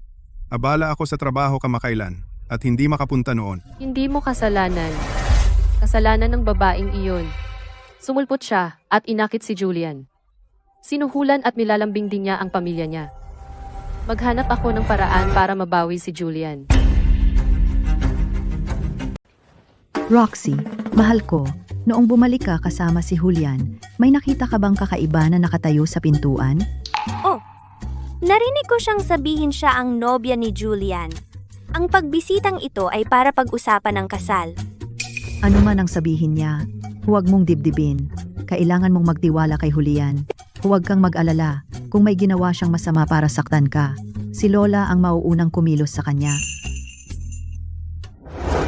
Magtapat ka. Saan mo napulot itong mapaminsalang dating kasintahan? Umamin ka at magiging madali ang lahat. Kung lalaban ka, lalong lalala. Yura, kapatid mo pa ba ako? At ako ang kapatid ni Roxy. Hindi katulad mo si Roxy. Lumaki kang napapaligiran ng maraming pamilya. Ngayong kami na ang kanyang pamilya. Siyempre kailangan naming ibigay sa kanya lahat ng wala siya dati. Ito ang pagkakaiba ng antas ng pamilya. Ang kapal ng mukha mong sabihin iyan? Bilang isang asawa? Kung hindi mo mabigyan ang iyong asawa ng sapat na seguridad, iyan ang iyong pagkabigo. Kung isang araw may iba kang babae, papatalsikin kita sa Sterling Group at gagawin kitang isang pulubing talunan.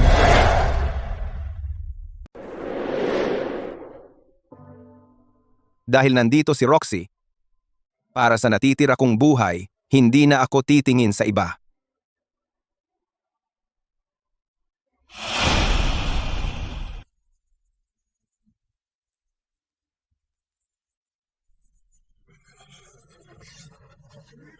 Miss Carter, ang wedding dress na ito ay talagang gawa para sa iyo. Bagay na bagay sa iyo. Oo, sigurado, walang lalaking makakalaban sa iyo sa wedding dress na ito. Pwede ko bang itanong, sino ang iyong pakakasalan? Tanging isang mayamang pamilya sa Northville ang karapat-dapat para kay Miss Vanessa Carter.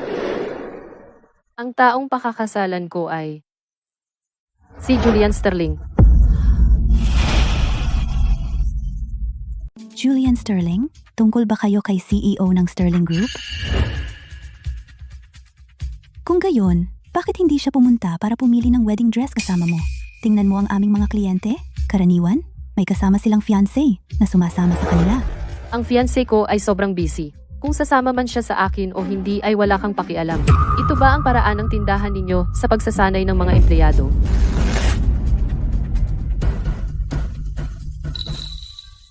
Anong klaseng kalidad itong wedding dress na ito? Kanina ko lang isinuot, 2 minuto pa lang ang nakakaraan. At sira na agad. Pasensya na, Miss Carter. Ang aming mga wedding dress ay pawang gawa kamay. One of a kind na haute couture.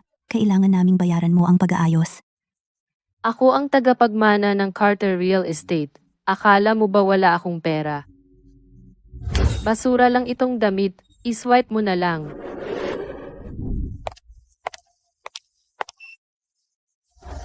Ano ba kay Miss Carter? Galit na galit siya. Sobrang agresibo. Pusta ko, pakakasalan niya si Julian. Pero panaginip lang niya yan. Ang mga Sterling ang pinakamayamang pamilya sa Northville. Walang paraan na hahayaan nila ang nobya na maghanda ng lahat mag-isa.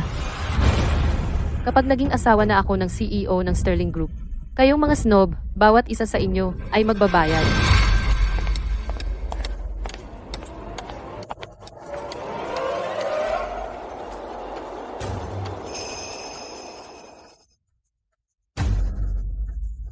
Carter, huwag hawakan yan. Bakit hindi ko pwedeng hawakan? Nagbebenta pero hindi pinapayagan ang customer na hawakan. Binubuli ang customer dahil malaki kayong tindahan. Ang damit na ito ay na-reserve na. Ilipat mo sa akin. Kukunin ko ito. Ang customer na iyon ay isang big shot. Mangyaring sundin ang aming mga patakaran at huwag mo kaming gawing mahirap.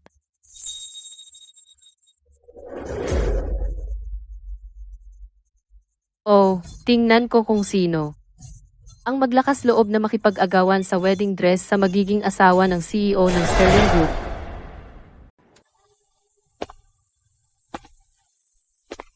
Kailangan paliitin ang wedding dress na ito ng isang sukat. Ang asawa ko ay may slender na katawan. Opo. Hindi ba iyon ang driver ni Julian? Gusto niyang bumili ng wedding dress para kay Roxy. Imposible. Wala siyang pera para sa ganitong lugar. Iisa lang ang paliwanag. Siya, ang bumibili para kay Julian. Mukhang hindi nakalimutan ni Julian ang tungkol sa engagement natin. Naalala pa niya ang size ko.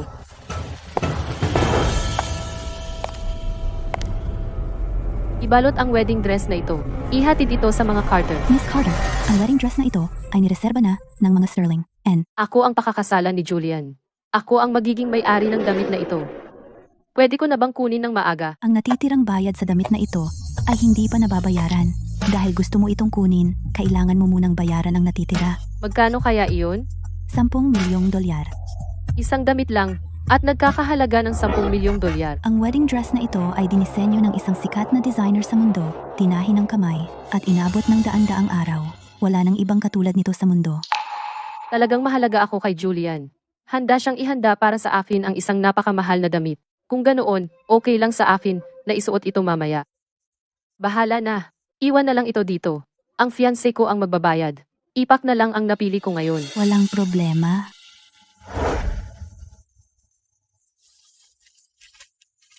Sa graduation party sa susunod na linggo, si Julian ay dadalo bilang alumnus. Isusuot ko ang wedding dress na ito at magpo-propose ako sa kanya sa publiko para malaman ng buong mundo na siya ay akin.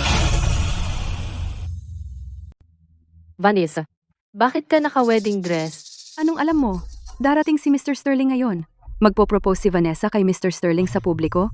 Isang babaeng naka-wedding dress. Sa harap ng lahat, nagpo-propose sa lalaking mahal niya. Ang lakas ng loob niyan. Kung ako si Mr. Sterling, si Vanessa lang ang gusto ko. Ang isang babaeng ganyan, hindi mo pwedeng biguin. Ngayon, aakuin ko na si Julian. Kailangan niya akong pakasalan.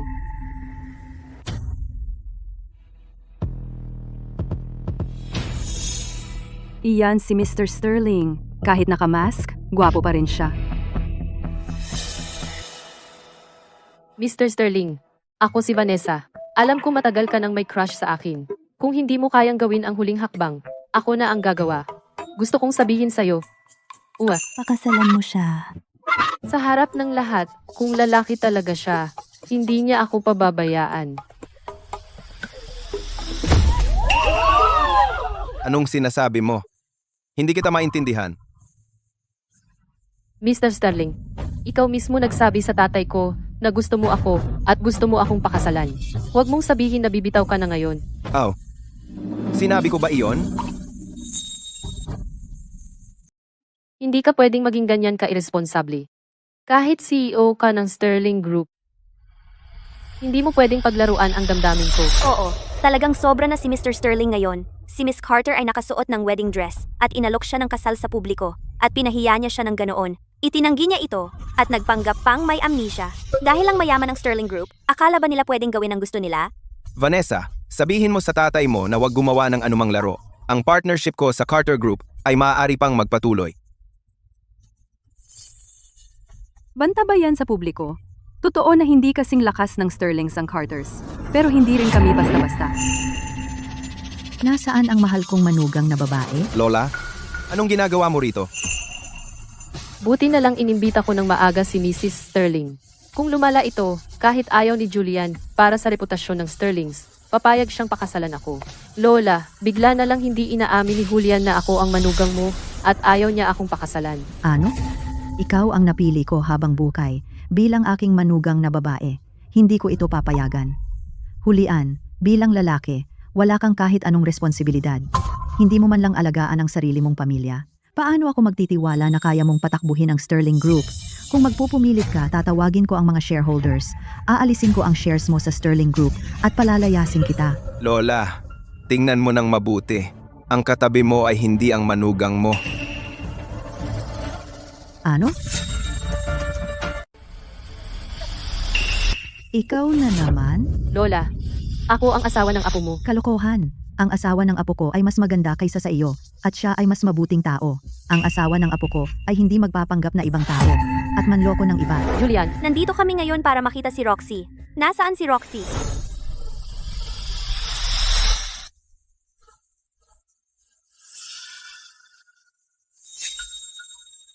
sino siya? Bakit siya nakasuot ng wedding dress na inihanda ni Julian para sa akin? Naalala ko na. Siya ang babaeng nang akit kay Julian. Julian, gusto mo ba talagang para sa isang babaeng hindi alam ang pinagmulan, ipagkanulo ako habang sinusuportahan ako ng mga Carter? Kaya, Si Mr. Sterling ay may iba. Hindi lang siya may iba, pero ayaw niya pang aminin. Siya talaga ay iresponsable. Saan nanggaling itong babaeng mang-aakit? Paano niya napagawa kay Mr. Sterling na iwan si Vanessa? Anong klaseng maruming taktika ang ginamit niya? Gusto kong makita kung sino ang nangangahas na siraan ang asawa ng apo ko. Lumapit. ang mga naninira kay Roxy, binabantayan ko kayo. Kung magkalat kayo ng chismis ulit, huwag niyong sisihin ang Sterling Group kung walang awa kaming kumilos. Kayong lahat ay mga Sterling. Ginagawa niyo pero hindi niyo kayang masabihan. Siya ay isang tao.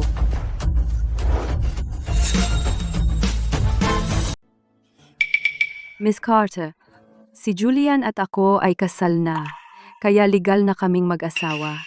Kung may mga agaw ng asawa, ikaw lang yon na sumusubok makialam sa kasal namin. Miss Carter, ikaw ay isang edukadong babae. Magkaroon ka naman ng dignidad. Mr. Sterling ay nagtapat ng nararamdaman niya sa akin noon pa. Sino bang nakakaalam kung siya ay isang huling dumating na sumingit? Kung may tapang ka, ipakita ang marriage certificate. At hayaan mong makita ng lahat. Wala akong obligasyon na ihayag ang pribado kong buhay sa iyo.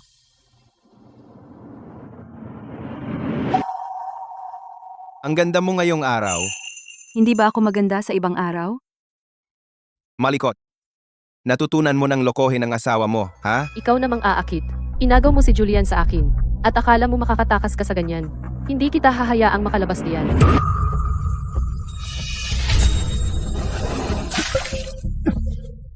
Julian.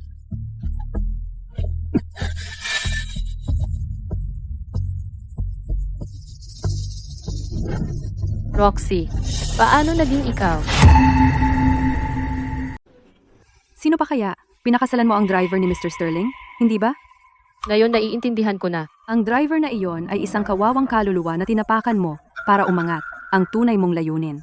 Ay gamitin siya para makapasok sa kama ni Mr. Sterling. Mr. Sterling, malamang hindi mo pa alam, pero si Roxy ay may asawa na sa buong panahon, pinakasalan niya ang driver mo. Siya ay isang babaeng manloloko sa kasal. Tatawag ako ng pulis para sa iyo ngayon para arestuhin ang babaeng ito na may 2 asawa. Anong kalokohan ang sinasabi mo? Lumayo ka sa apo ko, naiintindihan mo? Lola, hindi ako nagsisinungaling, sumusumpa ako. Alam ng buong paaralan na si Roxy ay nagpakasal sa isang bangkaruting talunan. Tama iyan. Si Roxy ay nagpakasal sa isang delivery guy na naging driver ng pamilya Sterling. Ang driver na iyon hindi lang nagmaneho ng mamahaling kotse ng mga Sterling nang walang pahintulot, kundi nagpanggap din bilang Mr. Sterling para manloko ng mga tao sa gate ng paaralan. Mayroon akong ebidensya. Ito ay malinaw na. Kaya sabihin mo sa akin, ano ang gusto mo? Kung tatanungin mo ako, dapat mong tanggalin ang kasintahan ni Roxy.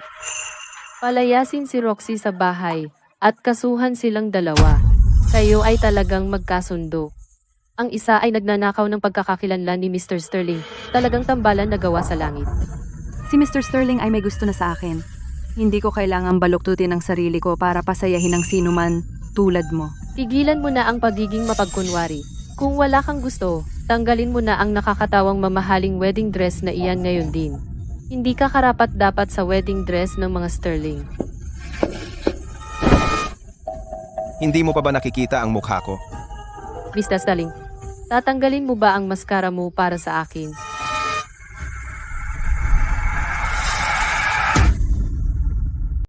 Ikaw pala.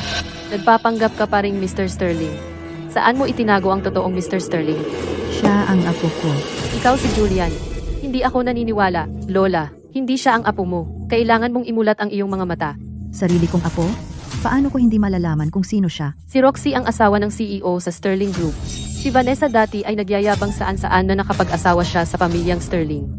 Pero isang panig lang iyon. Hindi ko ito tatanggapin. Bakit ikaw ang napangasawa ni Julian? Anong mga daya ang ginamit mo para akitin siya? Dahil hindi ako tulad mong puro itsura ang pinapahalagahan. Puro itsura lang ang pinapahalagahan mo, hindi ang puso ng isang tao. Tulad mo, para sa isang lalaki, kaya pang gumawa ng pagdukot. Hindi ka makakatagpo ng tunay na pag-ibig. Pagdukot? Roxy? Sinasabi mo bang dinukot ka niya dati? Yura, tawagan ng pulis. Hindi ko papayag na apihin ang manugang kong babae ng ganito. Sinasabi mong dinukot kita. May ebidensya ka ba? Kung wala kang ebidensya, naninirang puri ka sa akin. Vanessa, itigil mo na ang walang kabuluhang paglaban mo. Si Jason ay naaresto. Inamin niya ang lahat ng ginawa mo at nagbigay ng sapat na ebidensya sa pulis.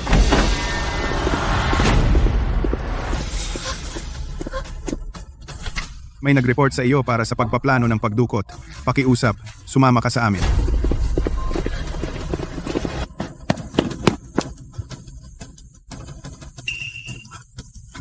Vanessa, saan ninyo dinadala ang anak ko? Ginoong Sterling, lahat ito ay dahil hindi alam ng anak ko kung sino ang kanyang ginagalit.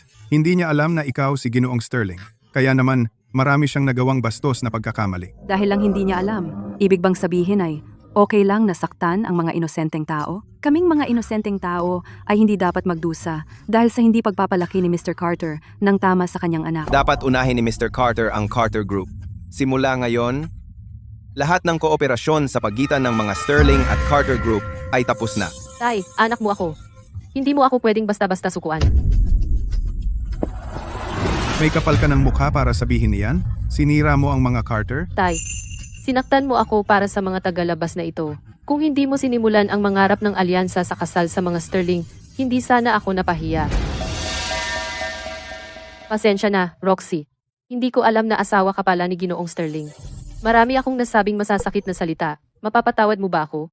Ako rin. Pasensya na, Roxy. Naniwala ako sa mga sinabi ni Vanessa at nagkamali ng pagkaintindi sa iyo. Hindi kita gustong patawarin. Nagdulot ka ng totoong pinsala sa akin.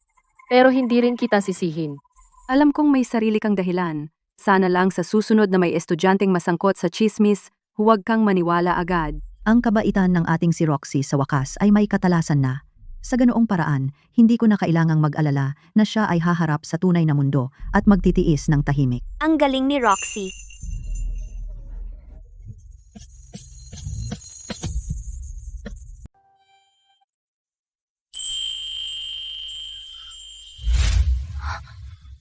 Roxy, ang ating pagkikita ay hindi inaasahan. Sa lahat ng oras na ito, hindi ako nagkaroon ng pagkakataon na formal na mag-propose sa iyo. Ngayon, gusto kong bayaran ang pagkukulang ko sa iyo. Papakasalan mo ba ako? Oo, gagawin ko.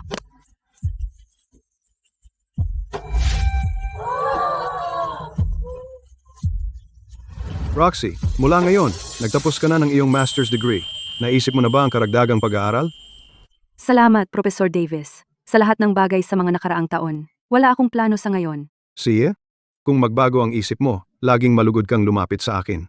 Ang mga pinto ng Atheria University ay laging bukas para sa iyo. Roxy, maligayang pagtatapos. Lumaki ka ng husto sa mga nakaraang taon.